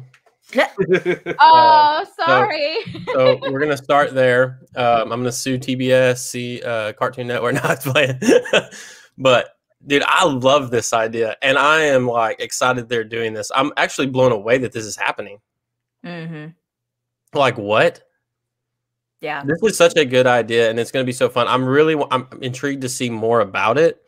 I want to see kind of like how it's going to go, because this is, of course, just like a teaser, so we don't really know, exactly how this is going to go down. But I'm guessing it's going to be just, I don't know. Is it going to be like trivia? Yeah, like for sure. Yeah. We're actually going to have you talk about that other thing that Jess is laughing about. Hey, Jess. So we're going to talk about that too a little bit later in the show, so that we can explain why we feel like TBS and Cartoon Network stole your idea. Yeah. So we're going to talk about this in just a second. Now, is this something that you guys think would watch? Yeah, absolutely. Oh, yeah, absolutely. What about you, Christian? Oh yeah, definitely, for sure. I was so excited. Like I started sharing this with everybody. Like I was like, oh my god, like this is something I have to watch. There's a lot of great things that are coming out this year, and when I saw this, I was like, yay, adding another one to the list. Thankfully, I have DVR, so I cannot wait for this. This will probably make me feel like a fake fan because I forget some details. So it's gonna be like when you watch Jeopardy, like the teen edition. You're like, yeah, I might know some of these questions. So. We'll see. So I'm intrigued for many reasons. I wonder when they filmed this. Yeah, I don't know. It had to have been recent, because I remember watching someone's IG stories about how it was filmed in LA, and that that person was in the area. And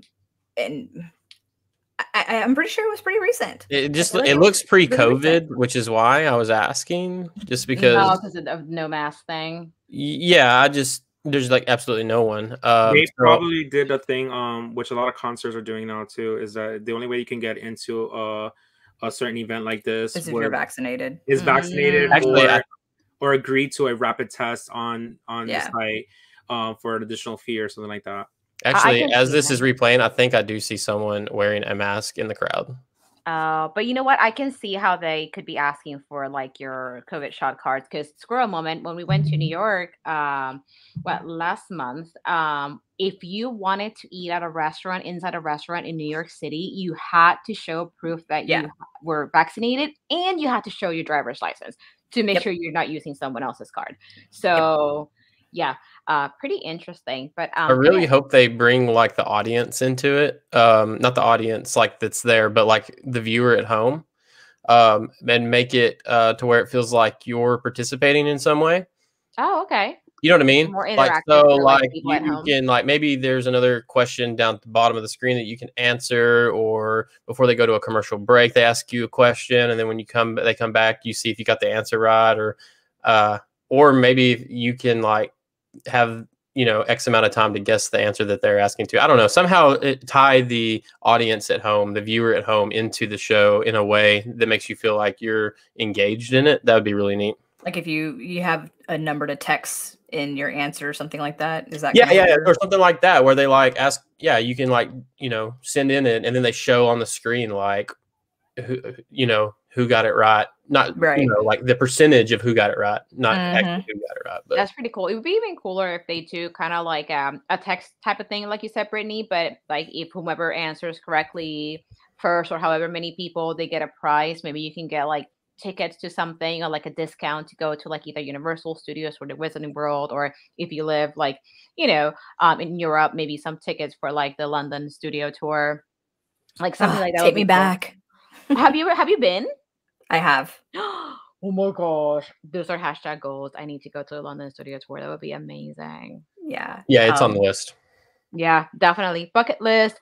My wife's best friend lives over there, and really? because she got she met a guy online, and they started talking, and then he came here, and they met in person, and they just kept talking, and they started dating, and did the whole long distance thing, and then they ended up getting married, and he flew here, they got married, and then she flew back there home with him, and she did all of her college over there, and she just been graduating, and she just got her what's it called? It was like dual citizenship or whatever. So she's like a citizen over there too now. Oh, nice. But they're getting ready to, I think, move back here. But they've invited us like so many times to come out there and stay with them, because like all we'd have to pay for is our plane ticket and our food, of course.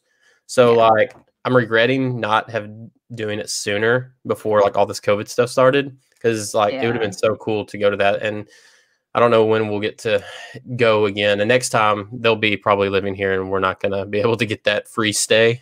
Oh, bummer. You know what I mean? So, oh, that's yeah. Pretty cool, I went to the studio tour back in 2013, and we only spent a couple days in London just because I wanted to go to the Harry Potter studio tour. Most of the time we spent in France, but it's definitely an experience. It's something that you could easily just spend all day at, because there's so much to see. And the fact that they keep rotating themes, throughout various seasons, of course.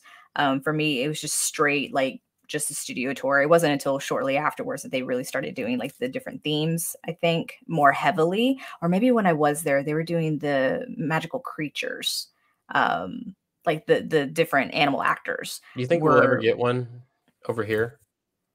Oh my gosh, that would be great. I mean, we do have the Wizarding World. I don't know. But it's not the same though. I mean, that's obviously, more, theme park related, and it's not like solely dedicated to just Harry Potter, of course. Will we get one over here? I think it'd be cool. I don't think we ever will, because I feel like that's their kind of like their thing, I mean, Harry Potter is their thing. And so like, for sure. So like, I think that they'll keep like as like, this is ours. I mean, absolutely. They could even do a partnership with Universal. Universal is such a big company, and now they're part of Comcast, and they have so much property that they're still acquiring. And when you go to Universal, they have like studios toward the back where they film. I mean, they have like trailers and stuff. Like stuff gets filmed there. So it wouldn't surprise me if like Universal and Warner Brothers have some kind of deal, whether to like buy land close to Universal or something to do something similar. But I mean, I don't know. We'll see. It would be great. So that way, I'd be all about it. That way I don't have to. I mean, I would still love to go to London. I think that'd be amazing. But that way, it would be a cheaper trip to go back to Florida rather than to go overseas. And Allie she's with us. She's like, studio tour is definitely on the list. Oh, for sure. Yeah, you definitely will not regret ever going there, because I mean, it's just an experience. Yeah. Period. I went with my mom and my aunt, who's not at all Harry Potter fan, but she went through the whole thing with me, and she's just like, that was really cool. Like, that was really like, because you're actually on the sets, you're at the studio where all the films were filmed, and it's really just really cool to see. You know, so many photo ops, obviously, and they keep changing things out. Like I would have loved to have seen the Hogwarts Express there when I was there, but sadly, it was not. Oh, now Hey, Christian. go Go ahead. No, I was just gonna say, so everyone's got to put their bets in right now. Which house is winning this event right here?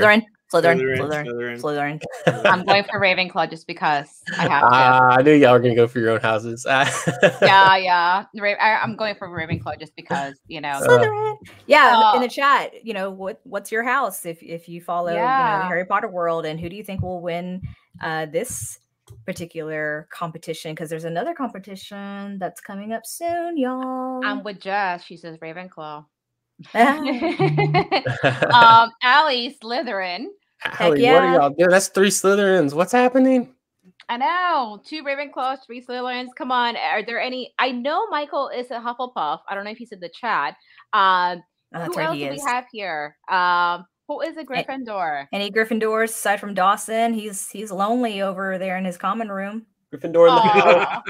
And I know that if Christy's still here, she is a Ravenclaw also. Let me see who else is here. I think Lauren is actually a Hufflepuff. Lauren, are you in the chat? But yeah, I mean, I think this is really cool. Now, Christian, what I was going to ask you, do you think that it is possible that Universal would partner up with Warner Brothers to try to bring some sort of like studio tour to Florida or to the US?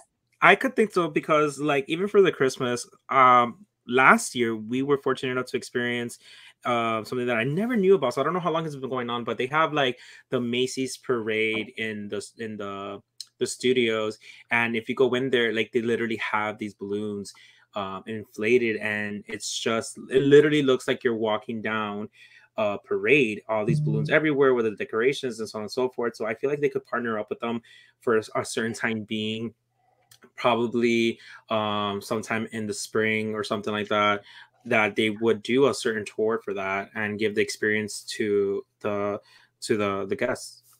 Yeah. Can I just say, if anything like that were to ever be constructed, can it come over to like the middle of the United States? Because California's got, you know, their Disneyland and you know, Universal stuff, and Florida's got their stuff. Like, can we get something like here in Texas? Just saying, it's closer to Dawson and me.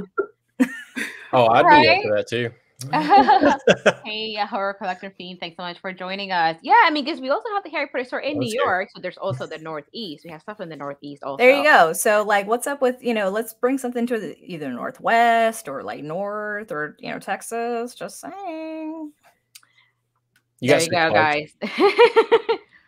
There you go. You know what's in the Northwest, right? They do have like a Twilight tour over there. Like, yeah, no one cares about that. No, sure. Oh my gosh. Well, she came with like my god, knives and everything. I think we're just gonna mute Brittany. There wasn't even like a pause there. Like it was like instant, like wah. I know. Oh my gosh. Oh my goodness. Although my coworker, he went to Forks, and he's big into photography, and so, you know, beautiful scenic, you know, landscape opportunities for photography. So in that respect, yes, of course, that would be great. Yeah, I'm just not a huge Twilight fan. Sorry. I know, we noticed. Jess said, have you guys watched a YouTube video of the actors being sorted? So funny. Rupert is a Hufflepuff, and Tom did his on TikTok and turned out to be a Gryffindor. I saw that. I saw that.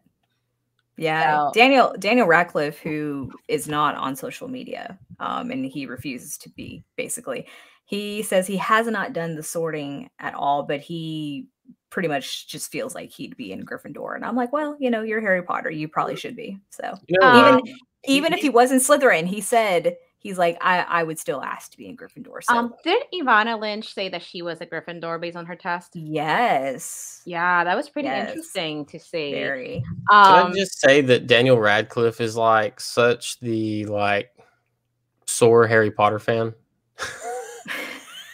He does nothing with Harry Potter, and he is Harry Potter. Do you think he secretly hates it?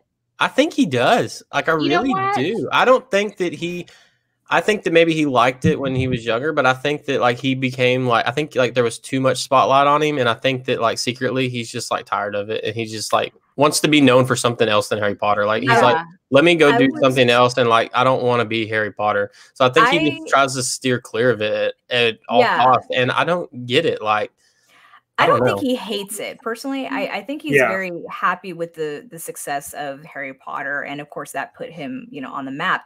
But I do agree with the fact that he doesn't want to be like solely like that's all that he's known for.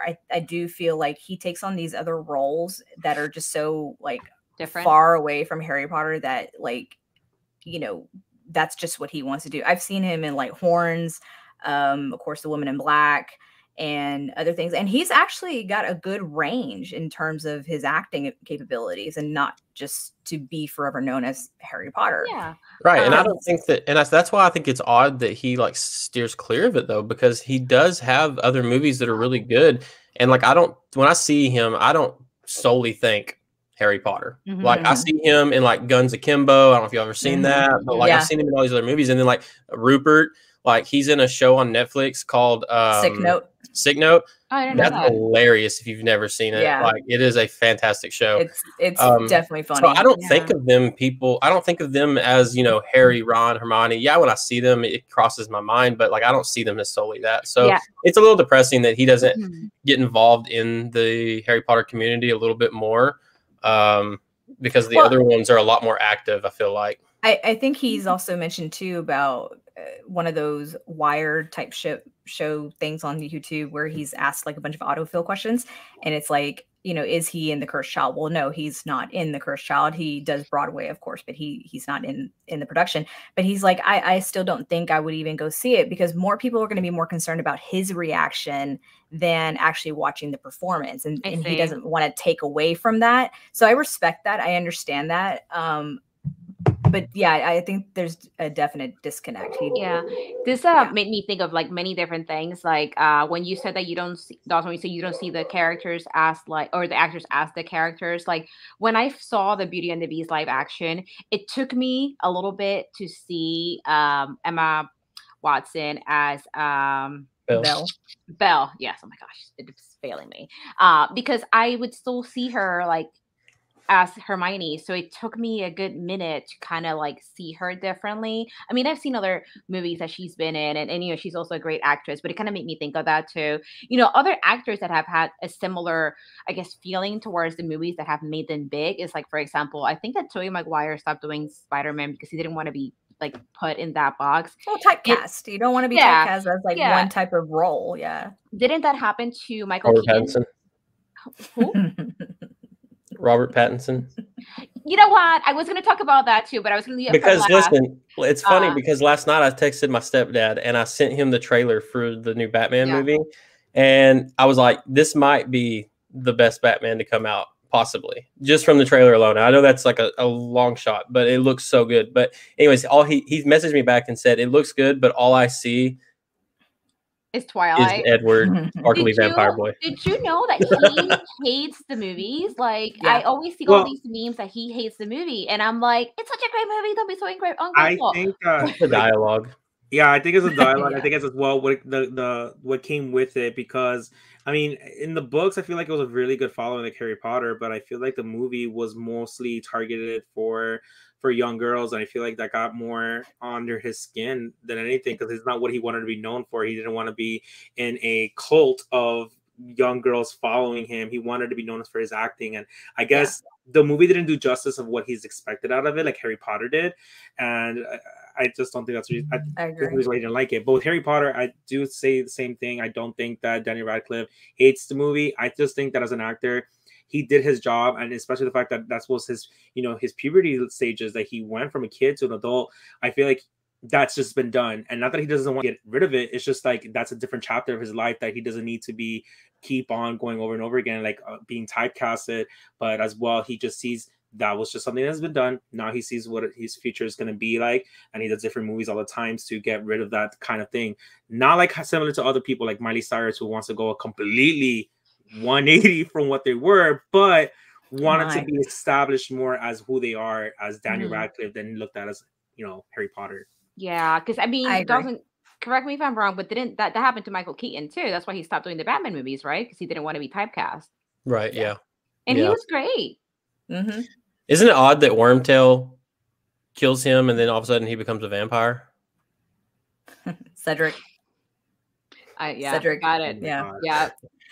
No, I and Who would have thought? Kind of on my last thoughts on kind of on my last thoughts on this. Stephen King, horror author Stephen King, had talked about the difference between like Twilight and Harry Potter, and he's like, Harry Potter is about bravery, strength, friendship, blah blah blah blah blah, good versus evil kind of thing. He goes, Twilight is about how important it is to have a boyfriend, and I'm like, wow, like. And in terms of the movies, yeah. And I agree that because I read the Twilight books, I thought they were decent. Mel, we need to have a Twilight stream one day. One of these days. No, I'm serious. Like, we should do you should do a stream where like every so often you like dive deep into a film or something. So this is the thing. I am the biggest fake fan. I'm not a reader. I think I've told you guys this. I'm not a reader. I hate reading. So I've watched the Twilight movies. I don't even know how many times. I own them, but I have not read the books. I tried a while back to start reading the first book, but I found myself getting a little I was like bored with all the descriptions in the first book, and I kind of stopped reading it because I couldn't read it. So I'm gonna try to reread it. But I'm more of like a fan of the movies than the books, just because I'm not a big reader. So she's not a very good author. Stephanie Myers. She's hard to read. She repeats a lot of stuff over and over again, like some of the same lines, and you start to see it the further you get into the books. Like when you read Twilight, it's not nearly as noticeable, but when you start diving into the other books, because I've read them all, you start to see like this repeat formula from her, and it becomes very stale. Yeah. So to me, as like being a person that is not a big reader, when I try to read it, I was like, oh, I can't read this. Like I would get distracted, and I just couldn't read it. So maybe we'll say, Kaylin, reading? Who's that? She did sell books for sure. She did sell books, yeah. Yeah, that's true. So same thing with like E.L. James with the 50 Shades. Yeah, I mean, because not only do you have it from Anastasia's perspective, now you also have the same storyline but from Christians. So yes. And Twilight, 50 Shades started because it was a Twilight fan fiction. But Dawson, you need to be more open-minded. But hold on. I need to go get my handcuffs and my whips. I'll be right back. Oh my gosh. This is Disney Collectibles Sunday after dark. Yeah. Hey, by the way, I've got mail that's about to arrive. I gotta go get my mail. If anybody comes in here, we're doing 50 Shades of Disney and Harry Potter. That's what we're doing today. Oh my god. And Twilight. Don't forget about Twilight. About Twilight. Yeah, Twilight. Yeah. So I mean, E.L. James was inspired by Twilight. Tell you what, I did read it. Did you know that? No, actually I did not. Yeah, the 50 Shades books, it started as Twilight fan fiction. I didn't know that until you told me that the other day. Yeah, and then it became just what it is. Now I did read all the 50 Shades books. They are they are good. Like they're not like people think that the movies are just about, just one thing. Right? The book is so much more, like it dives deep into like the characters, like psyche, especially like Christian, and why he is the way he is. And there's so many parallels with Twilight, like Isabella Swan, Anastasia Steele, technically the same initials. Isabella didn't want to be called that. She wanted to be called Bella. Anastasia wanted to be called Anna.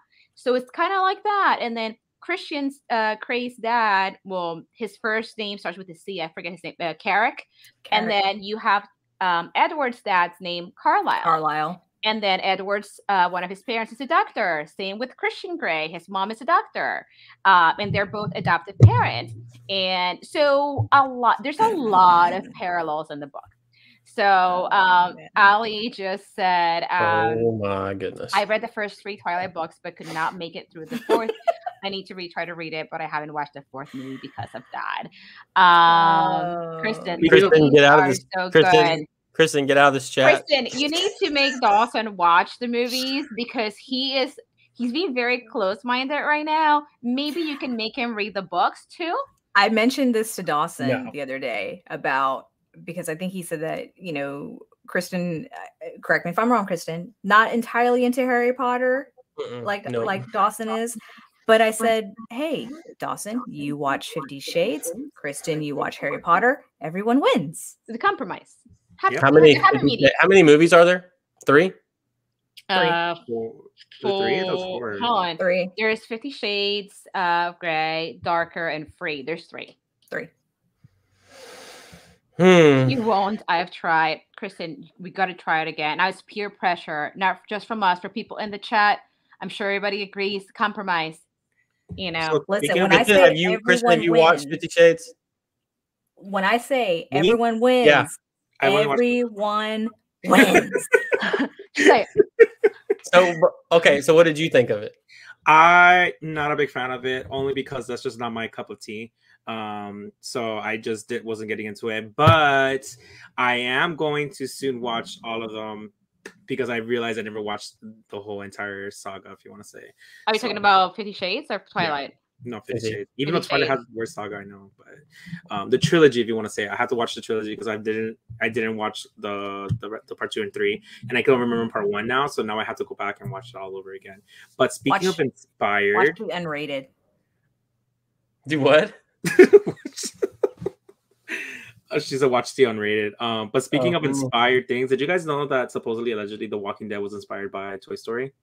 What? No. Are you serious? Dude, Allegedly, what? I'm not too quite sure because think about it. The main character is the sheriff, Okay. Woody, and then he has a big bronze guy, friend, which is Buzz Lightyear, and then the other guy tends to be evil and all that stuff.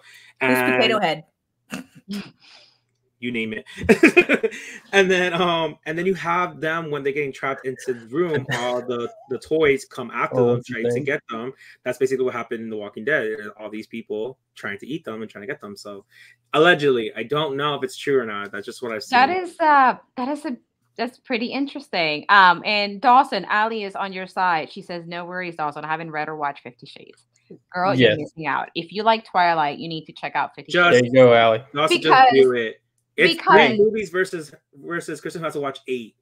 To answer your question about Mr. Potato Head, I think it's Glenn because his eyeball gets removed. Like Mr. Potato Head. Don't say that.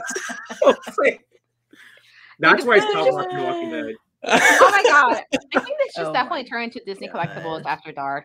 But Oh, by the way, Mel, Dawson and I were talking before we hopped on here. We need to maybe reconsider doing this not so early in the morning. Let's do it more at night. Let's do the After Dark hour. okay, we'll have to do this at some point in an After Dark. That'd be fun. I'm sure Christian would be up for it. Oh yeah, we And do. Michael? We do our After Dark back then. We haven't done it in a while either. So if you're gonna do it, I'll be happy. Let's talk revive about it. anything. So y'all will come on your show. Oh my god! No, we get a glass of a tequila or something. Yeah, that's what's up. Oh my gosh! At that, well, I mean, is that chat family, Sunday family? Is that something you guys would want to see an After Dark stream? Let us know.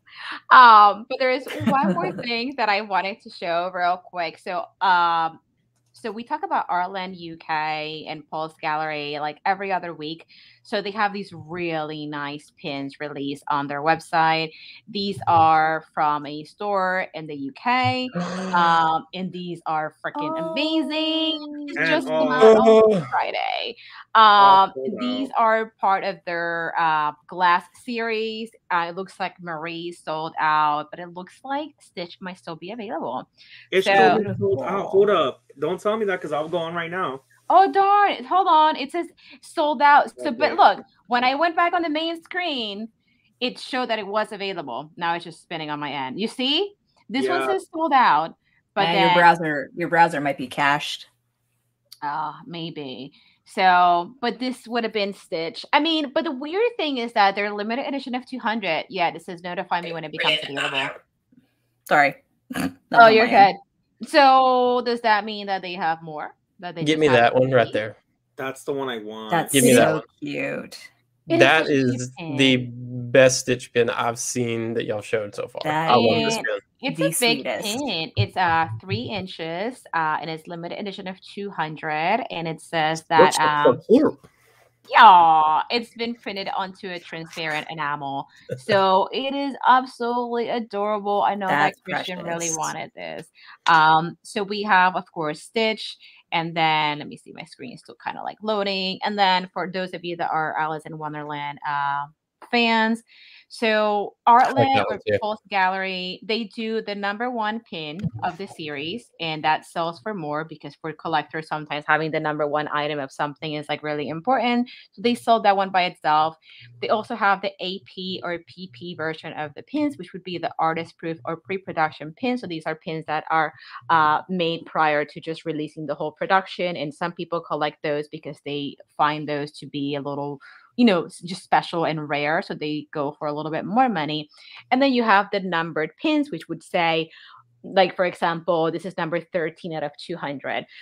So these are pricey pins. 3 inches, limited edition of 200, and then it's $61. It's a little on the pricey side. Good Yeah, grief.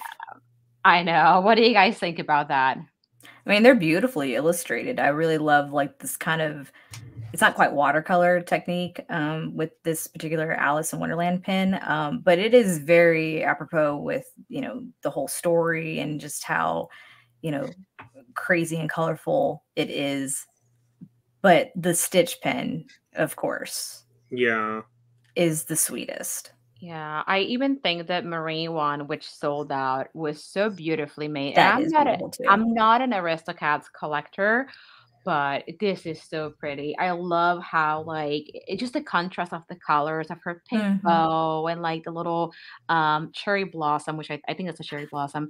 Well, and the fact that you've got some dimensional, like the pin, pops out from the background, so you have that kind of depth of field there. It's really sweet. It's really cool. Yeah, I really like these. Christian, what do you think about the other two? I'm just upset. I went to buy the stitch and it sold out. I was like, no. But they're very well detailed. You know how I feel about those kinds of pins of the Artlands. They're very well detailed, and as well, like Brittany was saying, it's the depth of field. Like it just gives it more of a storyline. It's just being very two-dimensional, gives it a little bit more of a special look to it. I just love the color and the way they do it. Whoever is doing is either taking their real good time on making sure everything is nicely well done, or they're just so talented that they just get it like done perfectly. I don't know how to explain it, but Artland pins, literally art. It's very beautiful. They are really a piece of art. They are big. They're very detailed. They're limited edition in size, and and they're expensive, but the resale price on them is a lot too. Travis says he needs to see these in person because I mean they are pricier pins, but I think the ones that I've gotten from them have been Beauty and the Beast pins, and they have been amazing. Just as I want the Hallmark keepsake sorting hat ornament, I think they want $40 for it. This is a beautiful pin, but yeah, too much. Yeah, that's actually a really heavy ornament too. Yeah, I have it right here. Actually, I'm gonna just grab it off my little shelf behind me. It is $40, but it is so cool. So I'll show it in just a minute. But yeah, it's nice. I just had to get it because I was like, all right, this is like really cool. Like Jess also said, I just hope the artist is seeing some of this cash. Okay. I would hope so, right? True. But that is the ornament right there. And this is like made out of like some kind of like plasticky, almost like jello type of material. I don't know how to explain it. And then I mean turn on. Is it like silicone? I don't know. Did you remember when you would go to the grocery store and they had the vending machines and they had those little like sticky hands? Mm-hmm. That like type of material that's like a sticky. Oh, okay. So that's what it kind of reminds me of. But where's the little button? Here we go. I love this piece. Yeah, like, absolutely love it. I'm gonna get it. I was waiting to see if they were gonna like pop up in stores. Yeah. And I haven't seen it yet. So if I don't see it soon, I will be ordering it online because I love this piece. It's so weird because I went on Amazon and they do sell some Hallmark there, and when I saw this one, there's like too many people with selling at different prices. Really? There's one that I saw for like $17. I'm like, that's way too cheap. There's something up with that. Yeah, it might not be working, but I'm pretty sure it was $40. And you know what I learned? I actually did a video on when I unboxed this, and I got a bunch of other Harry Potter ornaments. It's on my Harry Potter playlist. I learned that these Hallmark keepsake ornaments, they go up in value. So the resale value for a lot of these ornaments is a lot. So a couple years from now, this might be selling for $100. So, I mean, if you want it, I would say get it. Because yeah, a couple years from now, it might not be sold because they retire the ornaments and then they go out for more money. But it's a really cool ornament. It has a little thing here for you to like hang it, but it is on the heavier side. So I would not put this on my Christmas tree. Can that be removed? Maybe if you like pull it out, you know. I was just wondering if you could do it without damaging it in any way. I don't know. I just wouldn't want. Because I would never use it as a ornament. Yeah, me either. That's why I had it like sitting right here. Like I would just display it like that because it's too heavy and nice, and it's pretty detailed. And I'm telling you, the way that they made this, like the details on its face, is like so cool. And then when you press the button, like everything like moves on his face. Yeah. Hey, Kristen, if you're still here, Dawson wants this. Dawson. Dawson wants this. Your friend over here, it's in stock at my Hallmark. Is it? How much is it going for over there? $40. Right? We'll talk offline. Okay. Oh yeah. All right.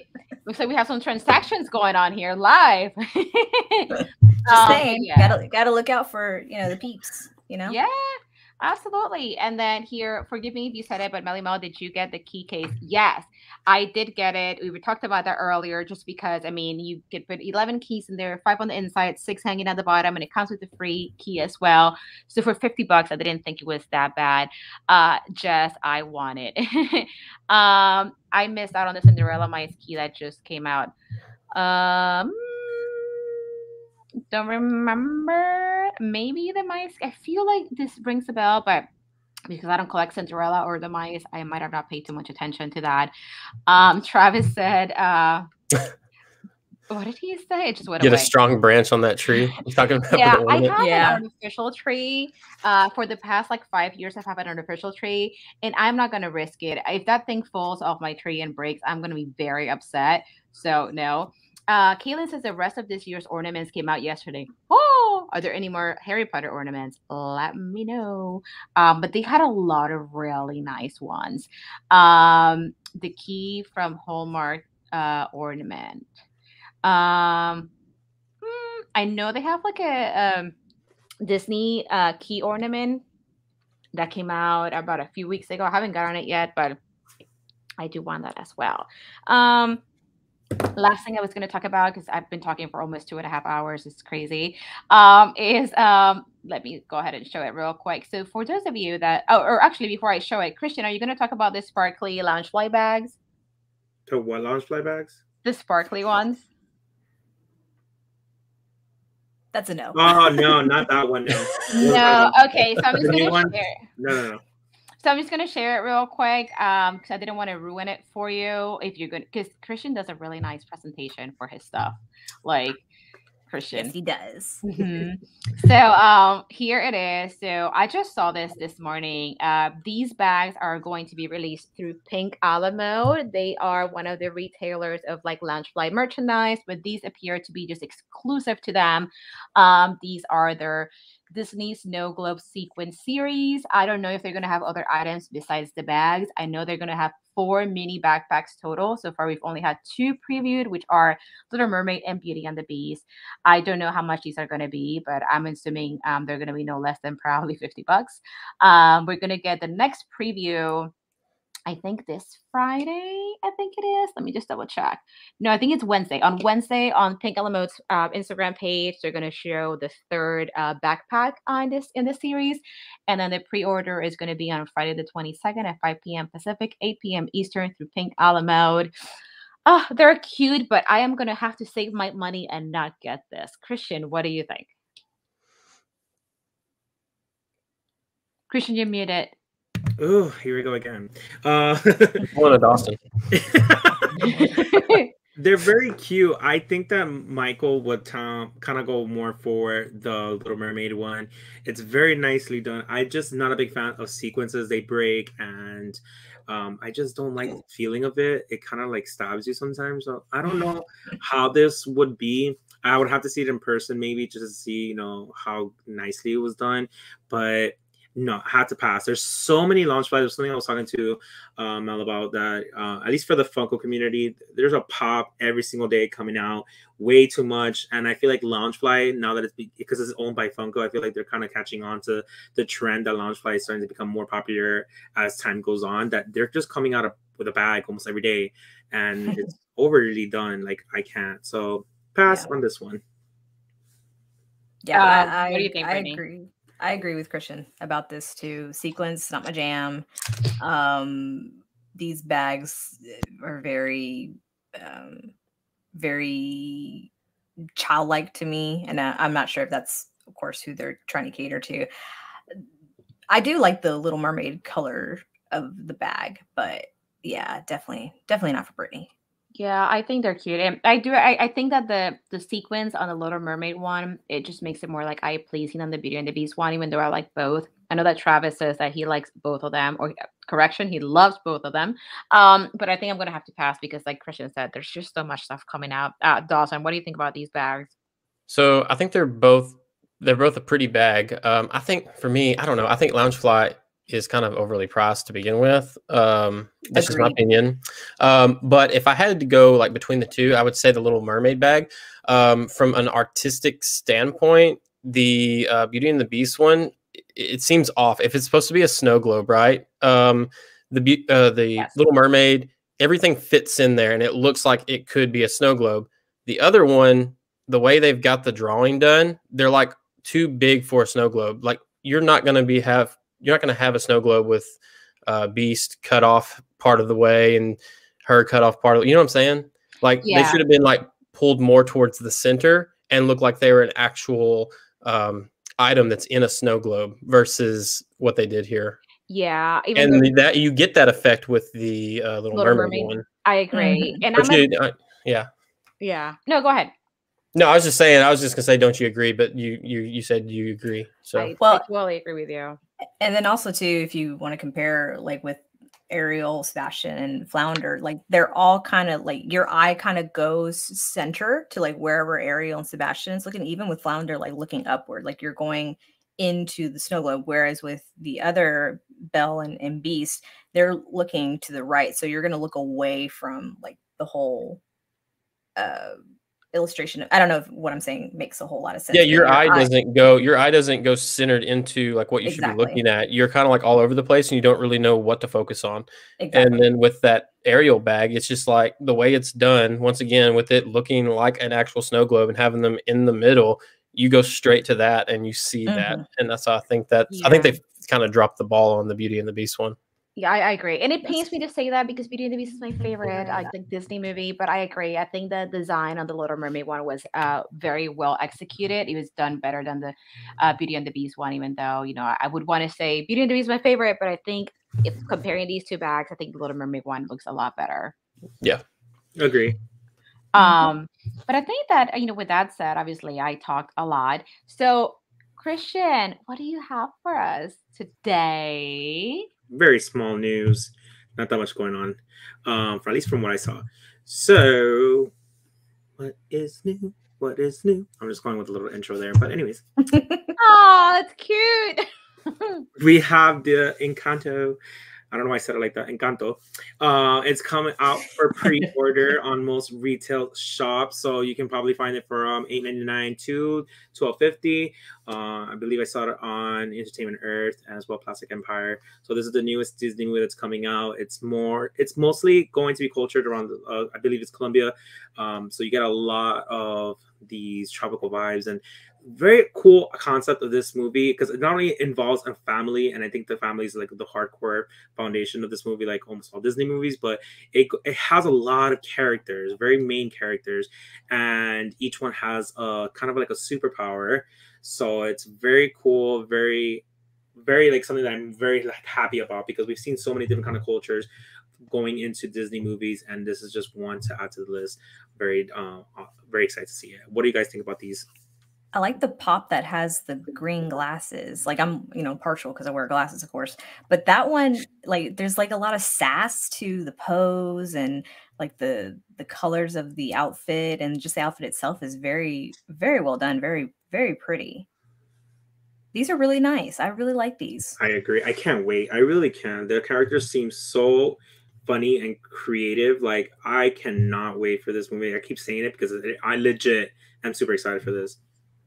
Mel? Yeah, I think these are so cute. I'm also super excited to see Encanto because the last movie that like had me all pumped like this was Coco, because I like that Disney's making all these like different movies now and more like, I guess, culturally inclusive, if that makes sense. So I'm really excited to see this. I think, I don't know which one would be my favorite out of these. They're also like cute, so I can't really pick. Maybe the girl with like the purple dress, just because my eyes kind of go there because her dress is like purple. But the one with like the green glasses is also really cute. And also, good morning, Tad. I see that we have a new logo on there. And then I did want to show real quick because Candy Mom sent me a picture of the ornament that she was talking about. So I'll show you guys real quick what she sent me. So this just got released through Hallmark, and it's if you guys collect Cinderella or any of the Disney mice. So this is what she sent me. So it's a new ornament. Oh, So it is really like a key ornament. So it has Jack and Gus Gus. So that's really cute. So oops. There we go. Candy Mom, thank you so much for let me add this to the screen. There we go. For sending this to me, Squirrel Woman. But yeah, that was really pretty. I like that. I love that because it, of course, happened from the movie, and they just extracted that scene and made it, tangible. So that's really, really fun. Yeah. So this would be like a hashtag fake fan or something moment, because I don't even. This movie isn't out yet, I don't guess. No, it's not out yet. No. Okay, so is there a trailer? I've never even heard of this movie. Oh, you have to see the trailer. It should be coming out soon. I forgot what day. I'm looking it up right now, but it's such a good movie. Like, at least from the trailers, what I see, it looks like a good movie. It comes actually next month, November 24th. Okay, so when we get off here, I'll have to go check out the trailer and check it out. So yeah, I don't really have a whole lot to say because I haven't seen the trailer yet. But if I had to pick out of all these, which one I like, I kind of like the one that the gentleman here is holding the snake. I like that one. Yeah, that is cool. But yeah, I'll have to check out the trailer. This is the first time I've heard about this. Yeah, let me see if I can share the trailer real quick because I have it here. Michael's all like, yes, Colombia. Michael, hey, you're back. Did someone say Thanksgiving? Oh, it's on Thanksgiving that it comes out. Oh, that's cool. But yeah, just to show you real quick, this is the little teaser trailer. If you guys didn't know, Michael's Colombian, so that's why he's mostly excited for it. Yes. So I got there that much. So this is the trailer. Candle bless our family, and our house came to life with magic. Let's go! In time, Cecilia, up top! Every member of our family, The donkeys got out again. was given their own magical gift. I understand you. Why am I the only one that didn't get a gift? You're just as special as anyone else in this family. You just healed my hand with an arepa con queso. Casita? The magic is in danger. This is my chance. I will save the magic. I'm losing my gift! Mirabel, the fate of the family, it's gonna come down to you. I can't do this. Let me help you. The rats told me everything. Don't eat those.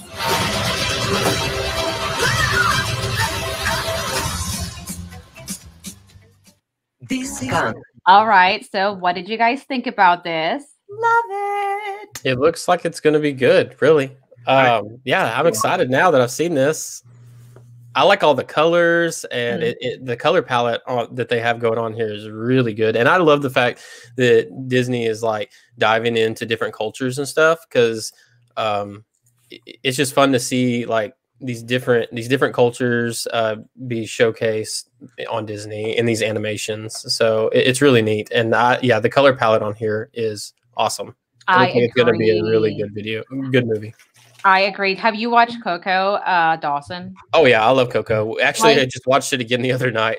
Did you? Oh my gosh! Like you said, the colors on this, like even the shot that's still it gives me Coco vibes. And Like the Christian, color palette, I know you for like sure. it, Christian, right? You're excited for it. Who, me? Yeah. Yeah, I'm like, the reason why is not like I'm only excited because I guess everybody, we get it. Disney has involved in more being diverse, but it's just, it looks just like a fun movie. Like we get so much drama in it as well, but versus like Frozen, I love Frozen, but it was such like there's a lot of traumaticness going on, and yeah, she has her sister, and that's all they have. But this one, it goes deeper in that. Like it has a lot of characters, a lot of color, a lot of music, a lot of different words, and I love the fact that they're keeping certain things like very genuine, very real. Like to say arepa like in a Disney movie, like I'm all for it. Yes, I'm definitely excited to watch this. It's a little squirrel moment. But definitely excited to watch that on Thanksgiving. Which squirrel moment, didn't Coco come out also on Thanksgiving when it came out? I'm pretty sure because my family was visiting here from Puerto Rico, and I am pretty sure we saw Coco at the movie theater. And I want to say it was Thanksgiving, either Thanksgiving or Christmas. It was it came out November 22nd, 2017, so around Thanksgiving. So every Thanksgiving, we, my family or my wife's family, they have a tradition where like we'll go and we'll have like Thanksgiving lunch or whatever, and then when we're done there, we all go Black Friday shopping, and then we go to the theaters and we watch a new movie. So this may be, if it is it out by Thanksgiving? I think on Thanksgiving Day. On Thanksgiving Day, this may be the movie we go watch then. Nice. Aww, you see, we're adding to your Thanksgiving tradition.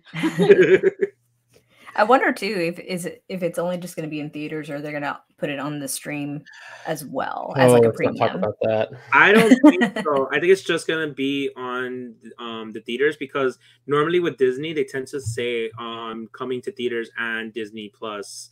That's true. Yeah, and I didn't see any of that. I may be wrong, but I have not seen any promotions going targeting for Disney Plus. I hope it doesn't come to. I have my thoughts about Disney Plus and them doing things. I don't know. Yeah. The fact that they charge you like $30 to essentially rent something on top of your subscription fee, I don't know. Well, you get to keep it. I know, but then like ahead of time. 2 months later, everyone else gets to see it for, what they normally would. Yeah, no, I agree. I mean, I paid. I just think $30 is like a really steep price. Like I would pay like $10. You don't think so? You don't think $30 is a steep price? No, like, I do. You're like I do. I do. I think they got that price point because they probably see on average of what Disney families, how much they go to. So maybe if you're charging about $10 a head, and about four to five family members go to see a Disney movie, because it's not in theaters, they found around 30 be justifiable. But it is a little steep because you're watching it at home, and like you said, you don't really get to keep it. But it's like going to the theaters, you really don't get to keep it. The biggest difference is that the experience of going to the theater is not worth the same price point of what you're getting into rented at home. Yeah, I just think that like for the people out there that are Disney fans that maybe don't have anyone to go with or like to watch it with, I just think that's a really steep price point for like, you know what I mean? Oh, for sure. Yeah, absolutely. That's why I haven't watched Black Widow yet. I think it comes out on the 24th to Disney Plus. Yeah, so I've held out like on a lot of those movies. I'll hold out until it goes. No, Black Widow's, I think it's already out. Yeah, it's already out. Yeah. Is it already out? Yeah. Oh, okay. Yeah, Black Widow's already came out. I don't know if is it for free with your subscription? Oh, well then I gotta watch it because I saw Cruella when it became free. Well, there goes my afternoon. And then I gotta watch Black Widow also. Well, look at that. Yeah, I think Black Widow came out around the same time of Cruella. It was at the beginning of this month. Yeah, I think so too. Well then, I bought the premium for Black Widow because I'm like, I had to see it, just Marvel.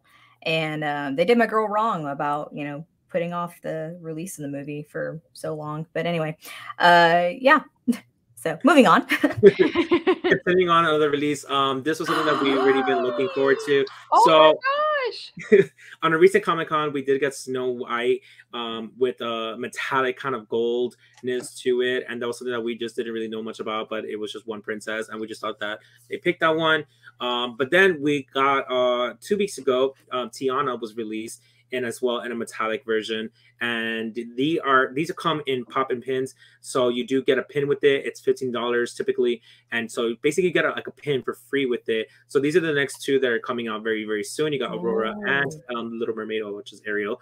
And if you can see in the background, there is a Funko book where you could put your pins in. Yeah, I see the background. Yeah, they're $5 just to get the book, and it has Once Upon a Time. We did review it last week, so that you can see the background. They do have Tiana and Ariel already on the book, so it's very exciting to see what else more come out with.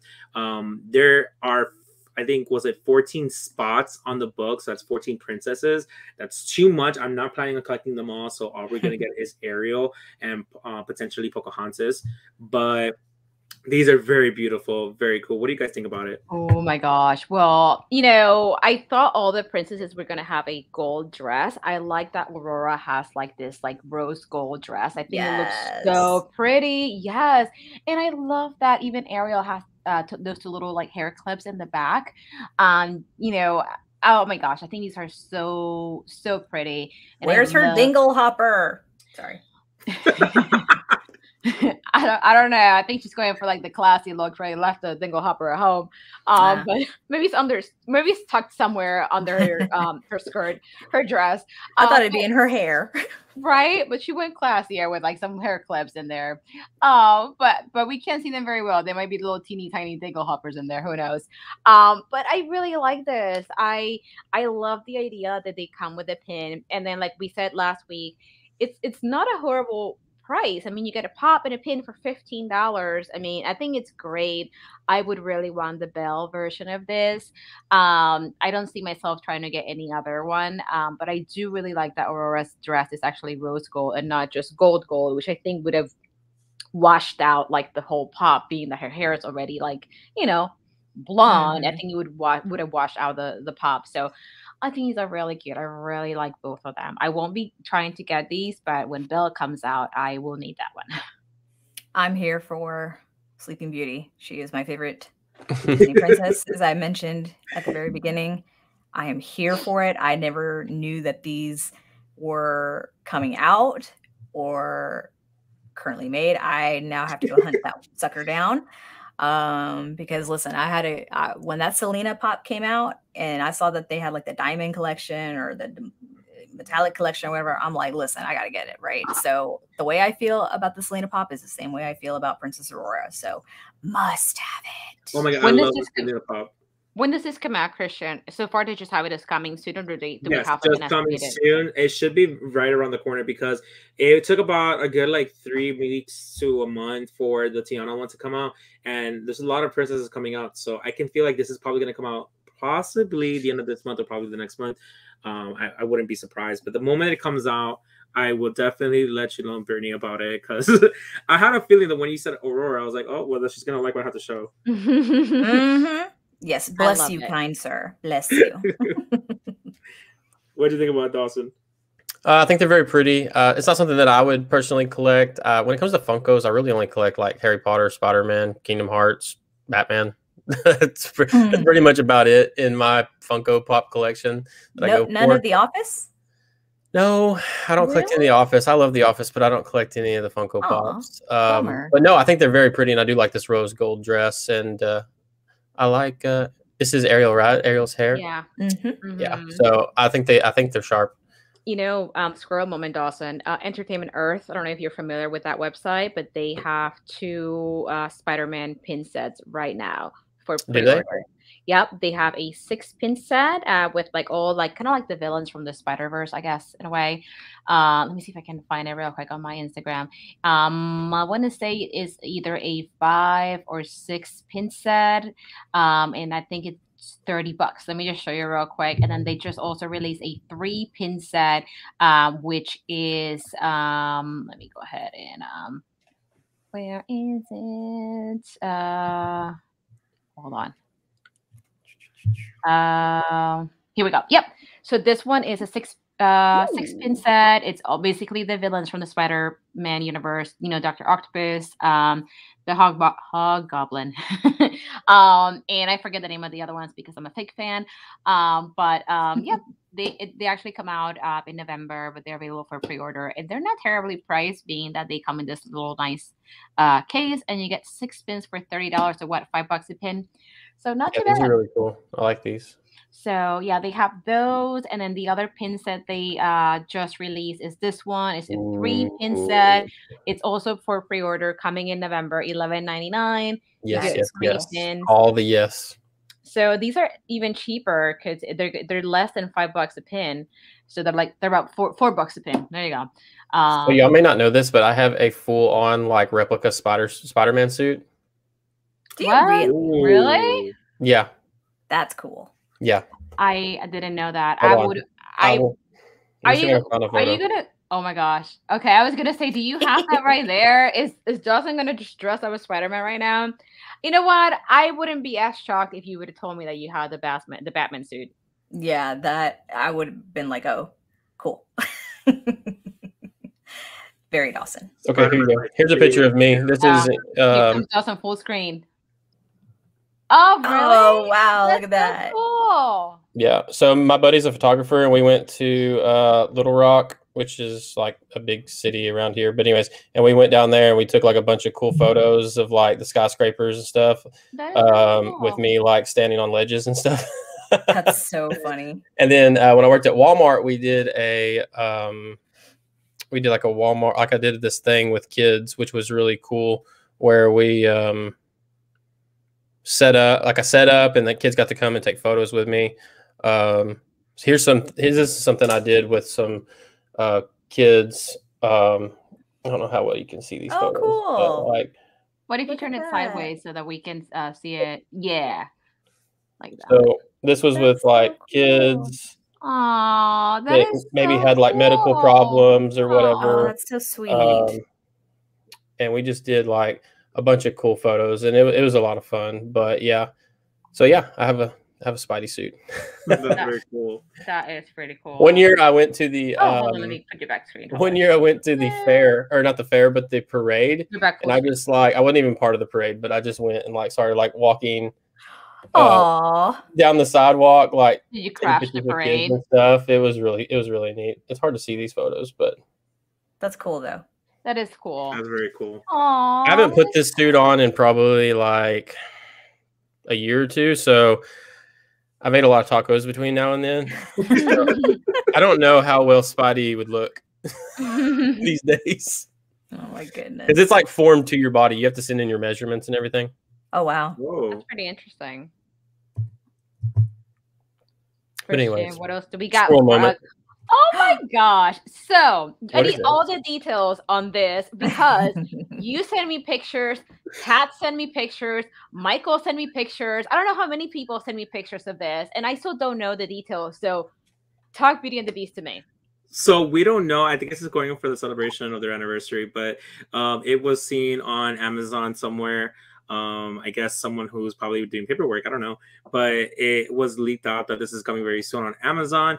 So I'm only guessing that's going to be a movie moment, possibly around $30, but no information has been said yet, but to keep your eyes open. I'm actually just, I'm researching Beauty and the Beast Funko on Amazon right now, just in case. I need that. So is that good? That's going to be like a big pop then with both of them, like a movie moment? Yeah, for sure.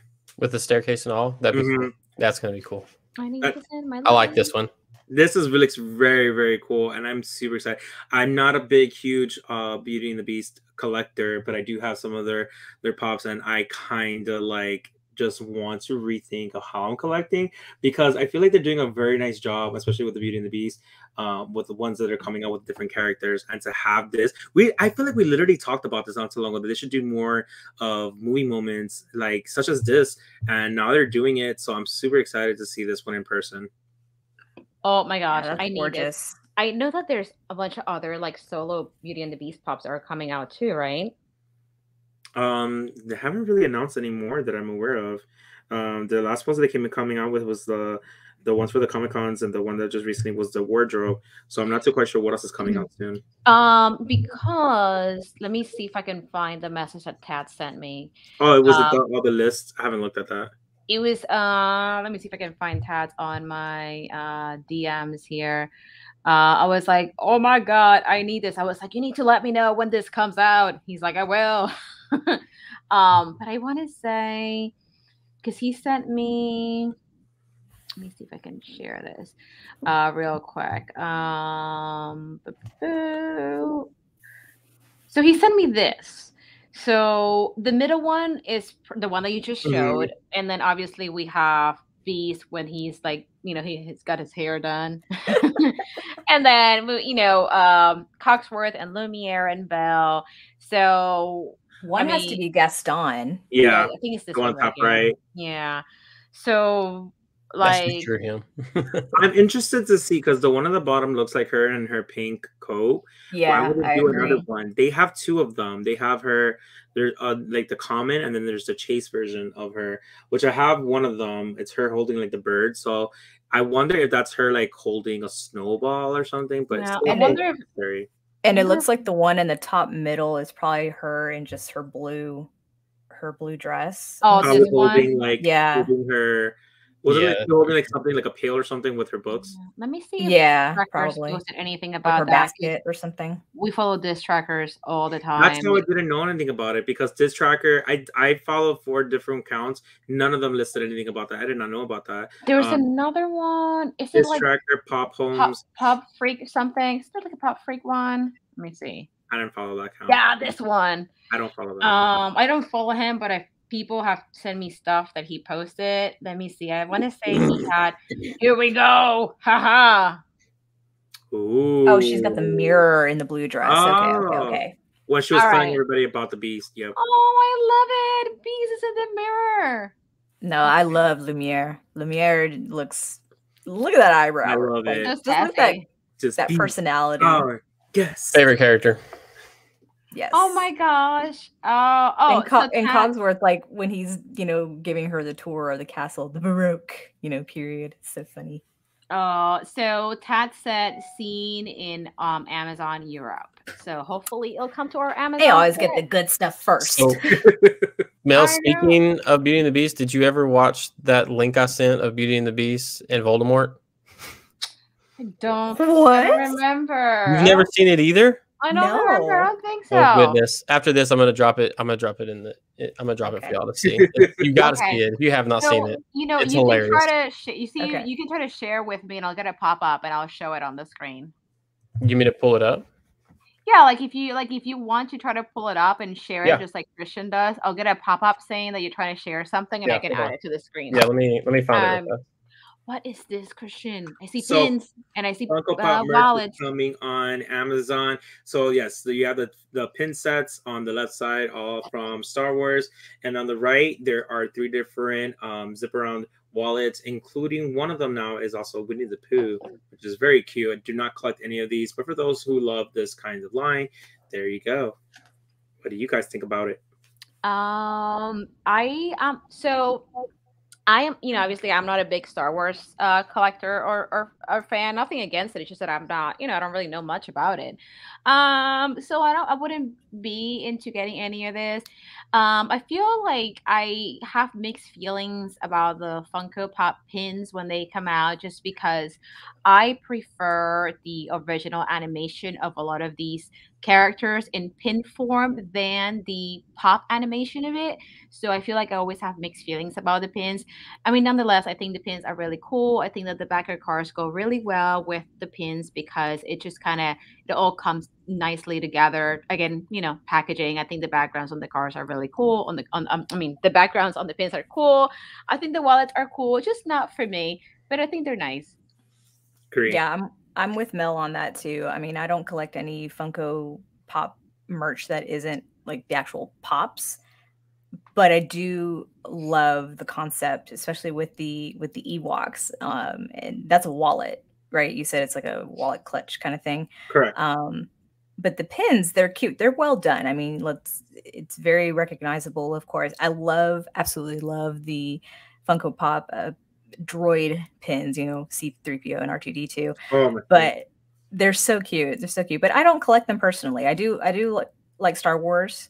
Maybe not as much as others do, but great concept. Like, you know, everything Mel said about the backings and backgrounds and such. It's spot on. It works. It all works very well. Dawson, what do you think? Yeah, so I love Star Wars and I love this. The pins are amazing. It doesn't bother me that it's like Funko, you know, like that. I like that style sometimes, and I really like the way that these turned out here. And the packaging is, of course, amazing, and the way they have everything set up, and it looks like it's a scene. So I love it. I love the pins. As far as the wallets go, of course, this isn't a wallet that I would carry, but they're definitely they're nice wallets, and I like them. I agree. I definitely like the Ewok one. That's like one of my favorites. Yeah, the Ewok one's probably the best one. Yeah, for sure. For sure. And then yeah, we also have this. Oh my gosh, that is so cute. Everybody here gasped. It's like, oh. This is I did not know why it's spoiled. Brittany is getting ready to buy this. Yep. It is on pre-order at Kristen, get my wallet. It's fun.com, not Funko. Fun.com. No, fun.com. Yes, fun.com. No, I'm here. I'm already here. I'm here for this. This it's is a cool. Luna Lovegood mini backpack for $74.99. I think the price point is so cool because usually the exclusives that I see online tends to be around $80 or $90, but it's only $74.99. It's very nice, very colorful, very cool. It's only on pre-order. No coupons can be applied to this. So if you do have the 15% that's the off, booty. yeah, Sorry, I almost said another bad word. Okay. But it is up for pre-order right now. This is so cute. Allie, are you still here? I know that Allie would be into this too. And if Tabby was here, she would be into this too. Oh my gosh. I love it. You know, I need to kind of, you know, cut it back with some of my, you know, collectible and Loungefly expenses and stuff. But this is But there's other cute stuff on here too. I'm looking for this mug and spoon. Never heard of this company before, but I do follow Loungefly on Twitter. So they did release this, and when I went on there, I didn't realize about this brand. This company, and they do have a lot of old bags and newer bags. Mel, there was actually a bag that you have or you were going to get. It was the crossbody. Which one was it? The Quibbler? Yes, they have that for pre-order. I pre-ordered it through Entertainment Earth, and I kind of made Tabby and Allie do that. But they also have it available here, so if anybody is looking for it, they also have it on fun.com. Oh my gosh, I am literally just like Brittany right now, and like another screen too. Just, hey Nate, how are you? Thank you so much for joining us, Paging Mr. Morrow. You guys want to talk about this, or do you want to see the next one? Because if you're on that website, you're going to see something else. I really wish that my wife was into Harry Potter, because like I would totally surprise her with this bag. This bag is awesome.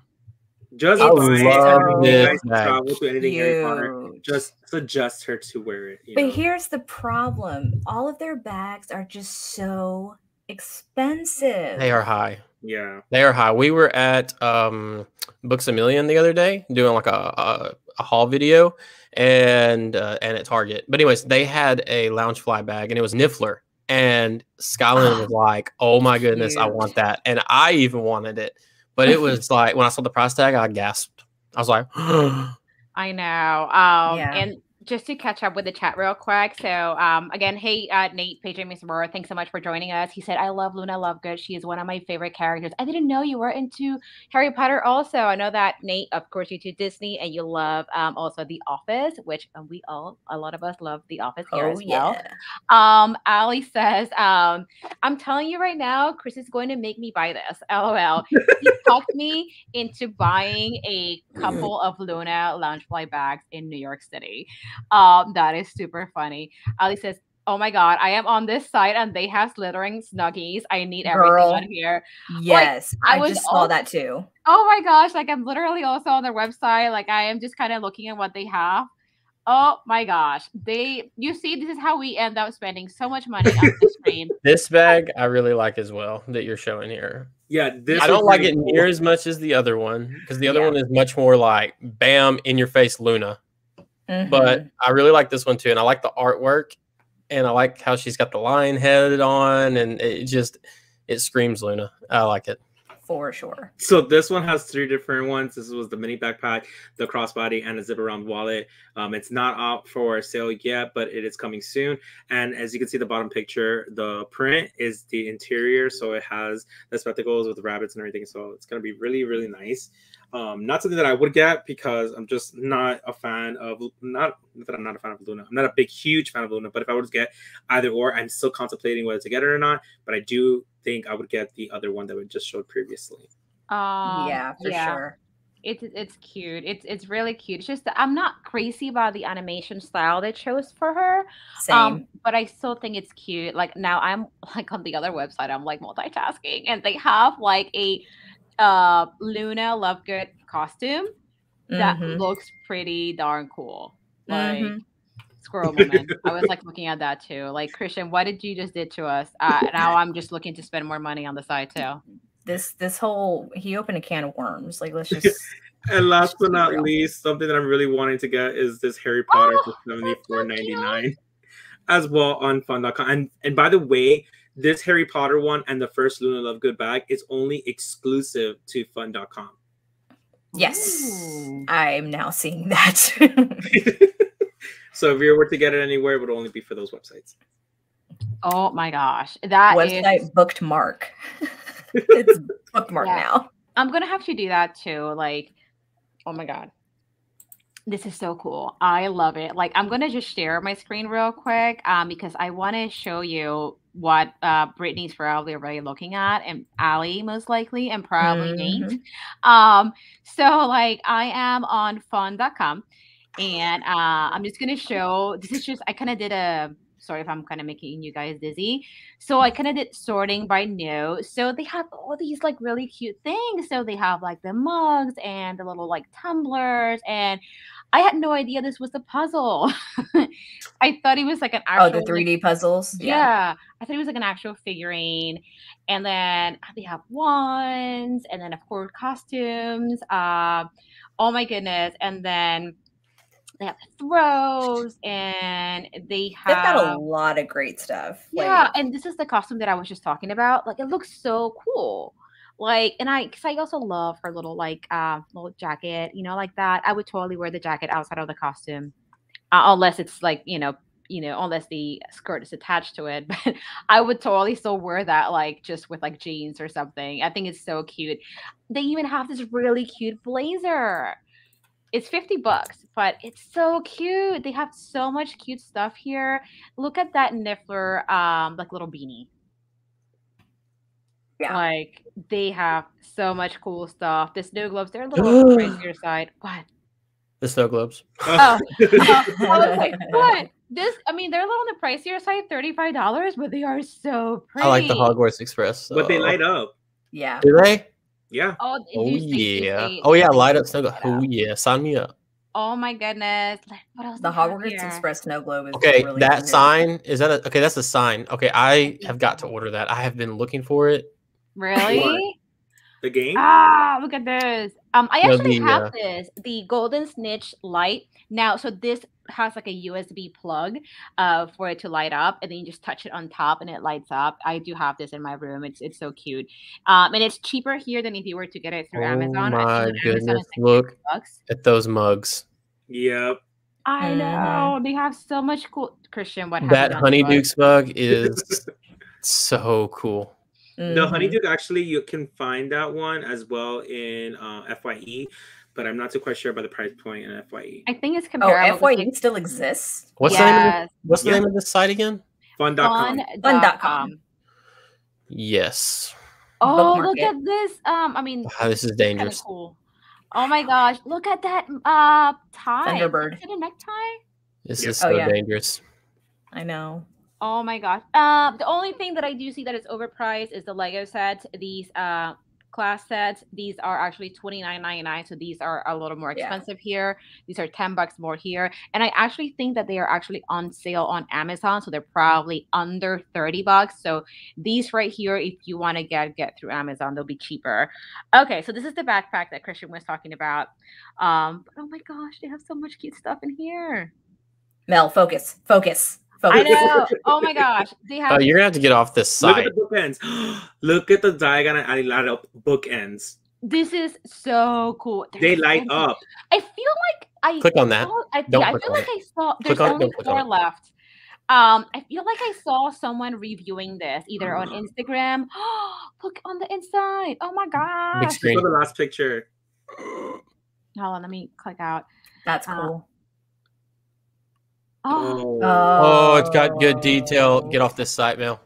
Yeah, get off now. This is so cool. Oh my gosh. I would actually do it like that. I would probably put it together instead of separate, only because it looks like the alley. Yeah, so I'm talking about Allie. Allie just said that she just sent me. Did you send it to me on Instagram, Allie? A mug from this side that I am obsessed with. Let me see. Oh my gosh. Abandoned ship, Mel. Come on. All right, so I'm gonna show you what Allie just sent me. There's only 4 left. Look at hold on. Look at that. Oh, yeah, wow. I saw that too. It's beautiful. Y'all gotta stop it. Oh my gosh. Yeah. So. Can y'all hear that? Yeah. Can you hear the wings of your dollar bills? Oh yeah, I hear that away? too. No, oh my gosh. Hey, for a moment, I do have that video pulled up, by the way. Oh, okay, yeah. If you want to, Allie, I just liked what you sent me on Instagram. That is so cool. Oh my god. Obsessed with the bookends, not obsessed with the price. No. Yeah. And it's crazy because we're going on for a little over 3 hours. Typically never happens. We try to keep it at 2 when hours. you got this many people, there's a lot that goes on, you know.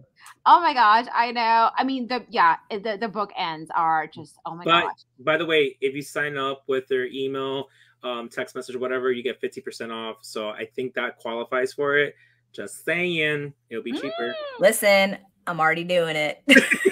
Oh my gosh. So many cool things. Now, Christian, did you have anything else on your presentation? Yes. Okay, yeah, let me go ahead and put you back. There we go. And then I think this is one of the last things I had to talk about. This is just giving a heads up. So anybody who had made pre-orders of the Funko Pops on Amazon, a lot of theirs for some reason has been delayed. So for example, I believe Mini was supposed to be released back in January, January 22nd, and now it's being pushed back to February 3rd. So a lot of the Pops on there for some reason are getting delayed. Just giving a heads up to everybody. It's something that I saw on Diz Tracker. So if anybody made a pre-order on any of these, that's just giving you the That is horrible because Target just did that to us not long ago with the pre-orders for the Hagrid and Genie Pop. And with, I think I had pre-order the Funko Harry Potter Advent calendar through them, and they canceled all 3 of my orders. I don't know why. I ended up just pre-ordering the Funko Advent calendar through Amazon, but the Genie and Hagrid Pops were exclusive to Target as far as I know. So why on earth did they cancel everybody's orders? Like, I don't know. It could be something going on with Funko not really making the right amount or giving up the wrong numbers that they put on the website to sell, and then they realized they couldn't make up to that or something. I don't know, but it just seems like Funko's is the issue, not the retailers. Yeah, I agree, because I've ordered Funko Pops from Amazon, within this last year. I think 3. I'm looking up because I'm looking at which ones they were. They were Homelander from The Boys, Agatha Harkness, and Scarlet Witch from WandaVision, and those last 2 were delayed. I mean, because I pre-ordered, of course, like in March, and they were supposed to come out in like August-ish. I think, August. I didn't get them until like end of September. So, yeah, it happens. Yeah, but I was super bummed about the Target thing. And it's funny because if you go on their website, you can still find the Pops, and they have like a bunch of negative reviews, and the Pops are not even released. And it's just all from people being like upset that, hey, you literally just canceled my order, like everybody's orders. So I mean, yeah, it could be just Funko's, like, I guess fault. But I feel like Target should have just sent an email saying, like, I don't know if they sent an email, to be honest. I just saw that my order was. I think they did send an email saying that it was canceled, but I don't think they explained why. So. Yeah, I think it just said like back order or not sufficient, but it was just really messed up. It didn't really get into much details on it. I know, so disappointed. So another heads up, this is something that I saw. I made a purchase. I made a purchase on Friday when the Stitch pin dropped, and I saw this that was on there. So this is actually Stitch Holiday Cuddlies. We have 3 of the Cuddlies of Stitch. It's a jumbo, mini, and I think the medium size.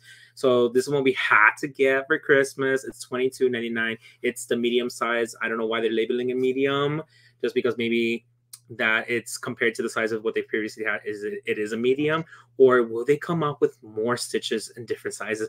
I am so confused. But I mean, maybe if that one's the medium, I'm assuming there's got to be a small and a large. Yeah. That is so cute though. I don't collect the Cuddlies and I don't typically collect Stitch, but that is so cute. I'm gonna have to get this for my son. It's very, very cool. He's cute and cuddly. He would love this. Love it. So and precious. then, last but not least, it was just a trailer. We're celebrating 20 years of Harry Potter. But we already seen it, so I'm done. Oh, is that was a nice way to end your little Hogwarts Legacy. Oh. All right, Homer Simpson. Dude, I'm so ready for this game. Y'all don't even know. Me too. Right. I don't want to look at it so much. I know that there was like things leaked in videos or whatever. I don't want to see anything. I'm gonna do I think I'm gonna do like a on my channel. I'm gonna do like a playthrough of it, possibly. I've been thinking about it. That's cool. But yeah. Oh, here's the thing that Dawson was trying to share. I just saw it right now. Okay, hold on. I'm gonna pull it up here. Is it full screen? It is full screen. Okay, y'all ready? Ready.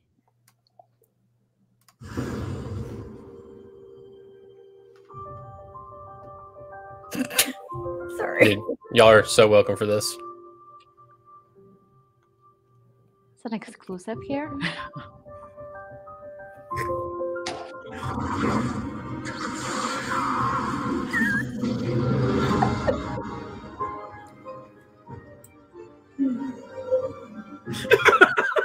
You must leave here. This castle is unlovely. Stupid girl. Come into the light.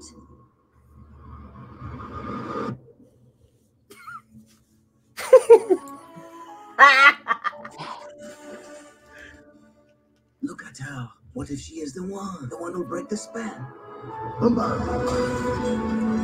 Hello, you can talk. Hello, I'm an elf. It's not as terrible as he appears. The diadem.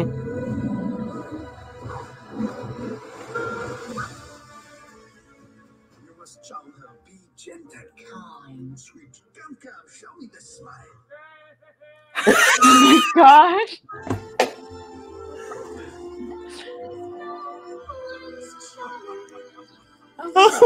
Oh my gosh.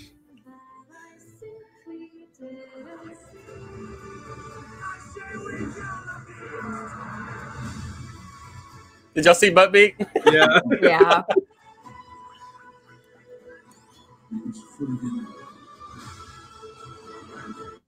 No.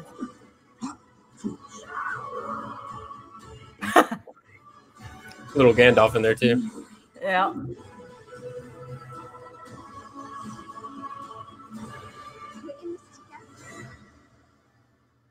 I cannot live forever. Oh my gosh. Wow. Why do I want to watch it though? Y'all are welcome. Wow. Like the whole time, like. Was that not awesome? Like, I want to see that movie. That was great. I want to see that movie. That was If they great. don't make that movie happen, I'm going to be so upset. It's just like I still need to watch The House of God. Yes, yeah, you do. you do. 100%. Did you watch the trailer for that, Christian?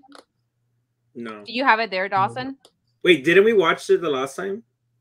Or like you guys put it on when you were on the live? Actually, Dawson has like a reaction to the trailer, so I don't know if that's what you might have seen on his channel. But it's like a fan made movie about like I guess the beginnings of Voldemort and his family. So it's very well done. I haven't watched the movie yet. I only saw the trailer, and it definitely looks like really good for it being like a fan made movie. The trailer looks really good. It's really well done. It's very French in the terms of style. It is in English, of course. I've got it pulled up if you want me to play it. It's really, yep. Okay, really let good. me know and I can share your screen. No, Jess. Go ahead. I have not seen Harry Potter with guns. Me either. Okay, add to screen. Let's see what we have here. Okay. We're ready? Ready. All right, here we go.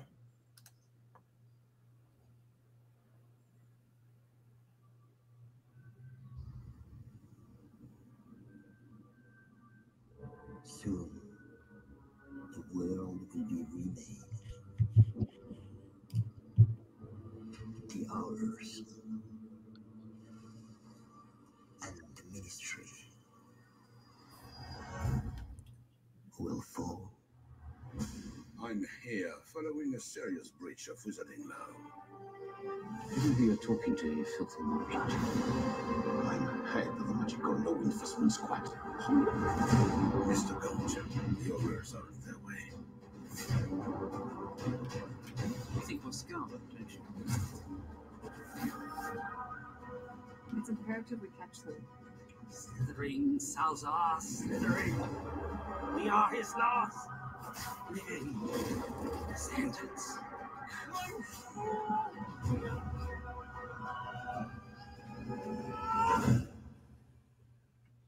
It's all part of the secret. The secret. Everything is about to change. I think you'll like this even more. She's not saving that one, isn't she?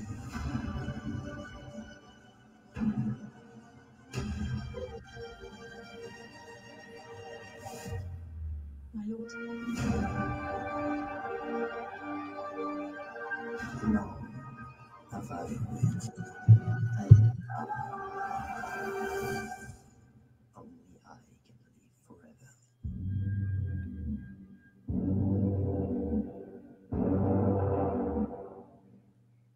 Open fire! Avada Kedavra!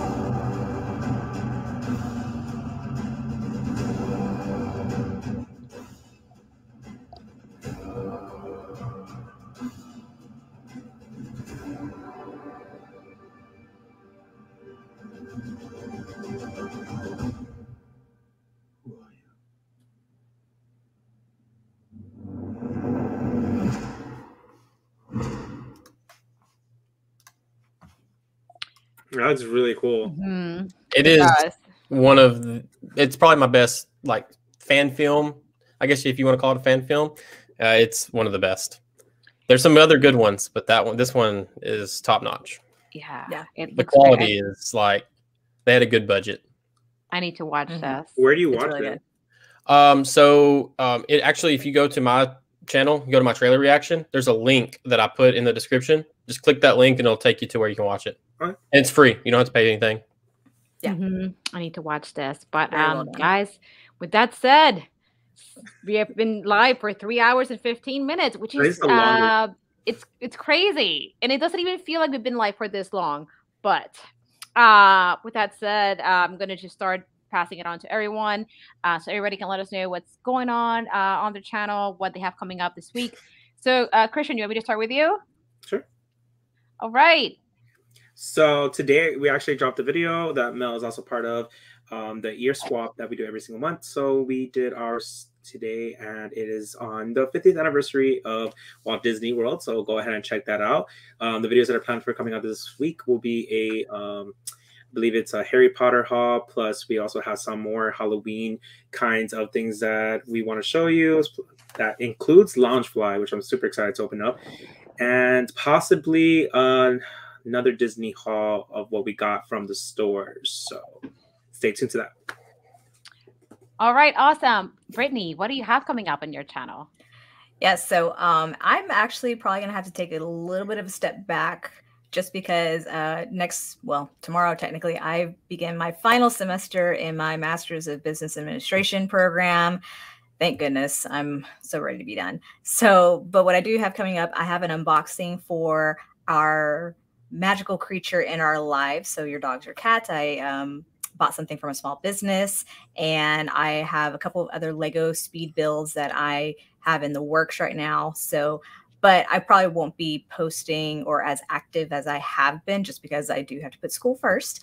But we are also a part of a very exciting event hosted by Dawson of the Fantastic Reddins. Oh, hey. He passed it on to you, and you're like, hello.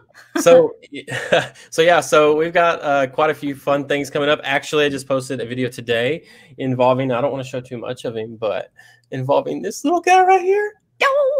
If you look at him, he is so cool. But anyway, so I have a video about this little guy that I just uploaded this morning. So that's today's video. Spoiler alert, I dropped the Accio box. So I'll be getting this month's box, which should be here any day now, which I'll be doing a video on. And then I don't know, I haven't checked yet. I don't know if they've charged me for the November box yet. So either this month or next month is going to be like my last box with them. And then I signed up for the Wizarding Trump box. So that will start to happen sooner or later. Yeah. And then other than that, have a bunch of other stuff that we're working on. And then the big thing that's coming up that Brittany's talking about is we have a Tri-Wizard Trivia Tournament that's coming up. The first event is going to be this coming Saturday. It'll be at 7 p.m. Central Standard Time. And so the deadline to sign up if you want to join in that tournament is actually this Wednesday. So at midnight this coming Wednesday, the roster is going to be locked and no one will be able to enter into the tournament after that. And right now, I'm excited to say we have 18 participants that are going to be taking part in this tournament. So that's exciting. I'm glad that everyone's been signing up and that it's been received well so far. So hopefully everyone has a good time with that. But yeah, it's going to be a trivia tournament and it's going to expand across the next 3 months. So October, November, and December. And then in January, on January 1st, we will announce the 3 winners because we're going to have 3 winners, a first place, second place, and third place. And actually, I have the first place item right here. Ooh. So first place will win the Tri-Wizard Cup itself. And it lights up. That's so cool. That's pretty cool. So this is first place, and then second place and third place, there'll be prizes for it as well. So super fun event. We're super excited about it. Thank you to Mel and Brittany because they're going to be co-hosting it with me. And so we're just going to have a lot of fun. Just have a good time. Yeah. Other than that, that's pretty much it that's going on my channel. I may be going live tonight to talk about the tournament again, just like not a very long stream, just like pop on, just remind people that tonight's or that this Wednesday is the last day to sign up, that type of thing. But other than that, that's pretty much it.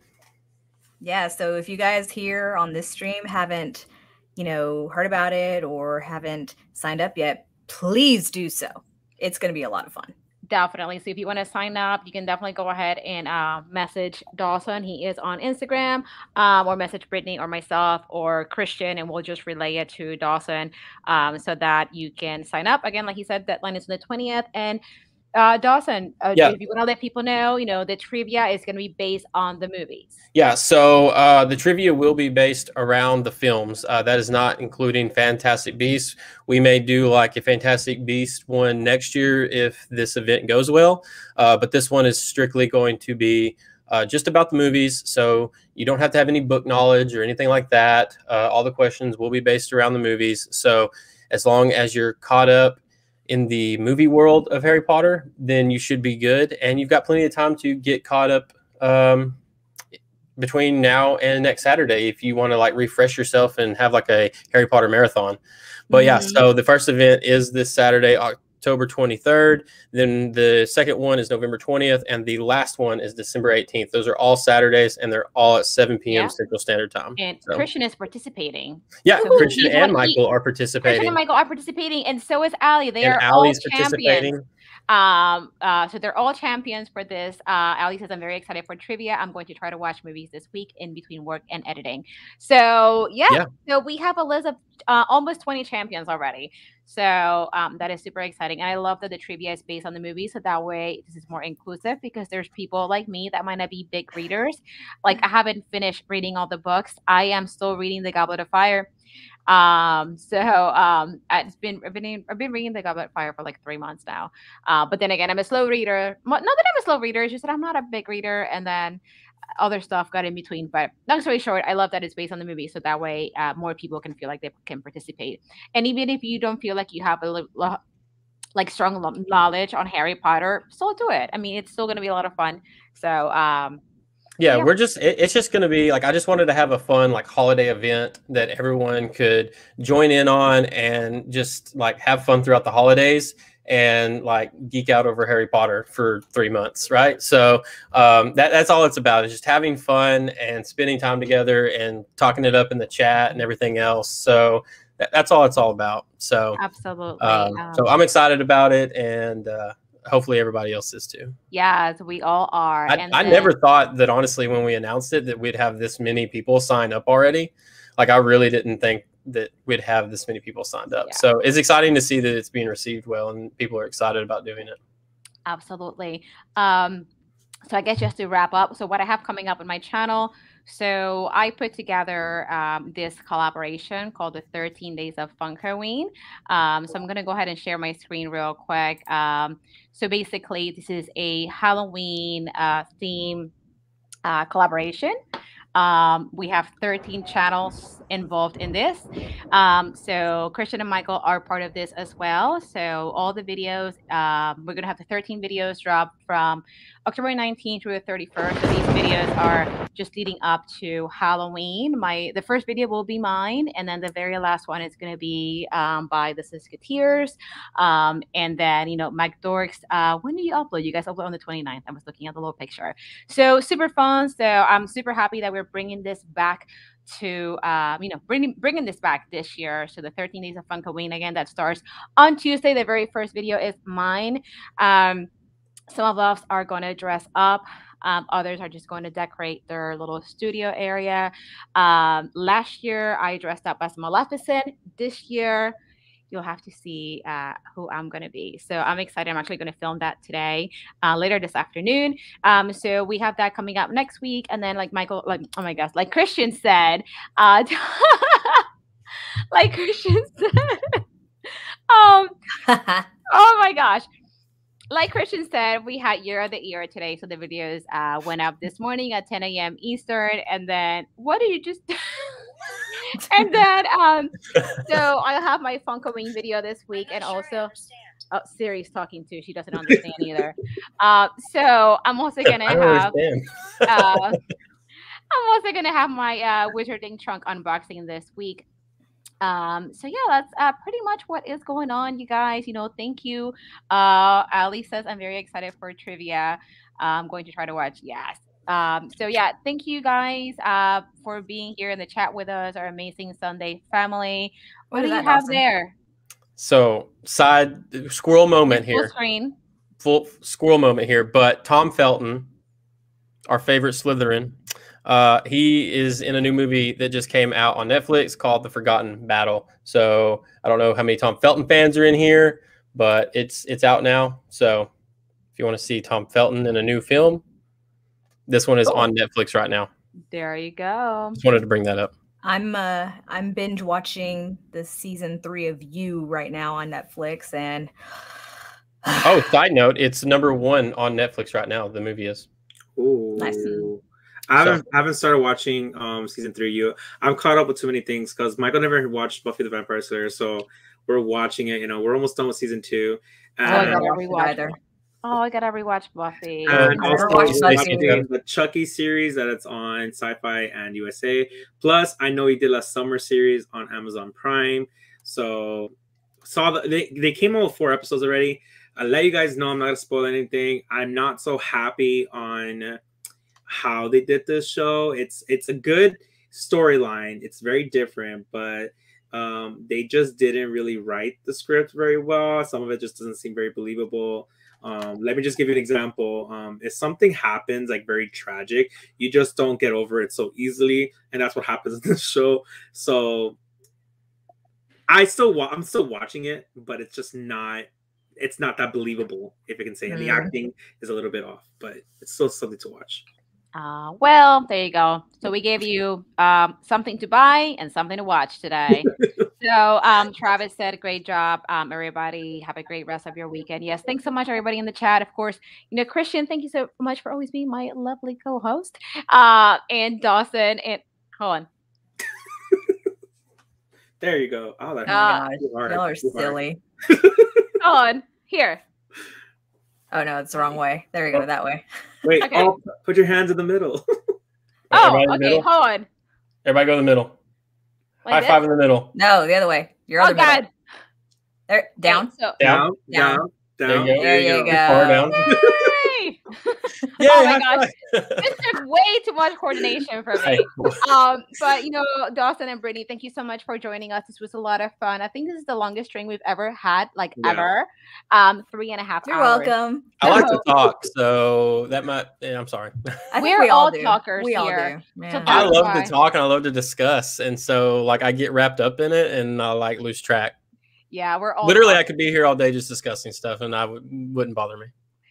I mean, technically me too, but then I gotta move on. I gotta let Luna out, and I have to film, and I have to eat, and it's 2:33. Yeah, for sure. I gotta go play with the kids. This is my last day of vacation, and then I gotta go back to work. Well, again, thank you so much, everybody in the chat that's been with us all this time. Our lovely Sunday family.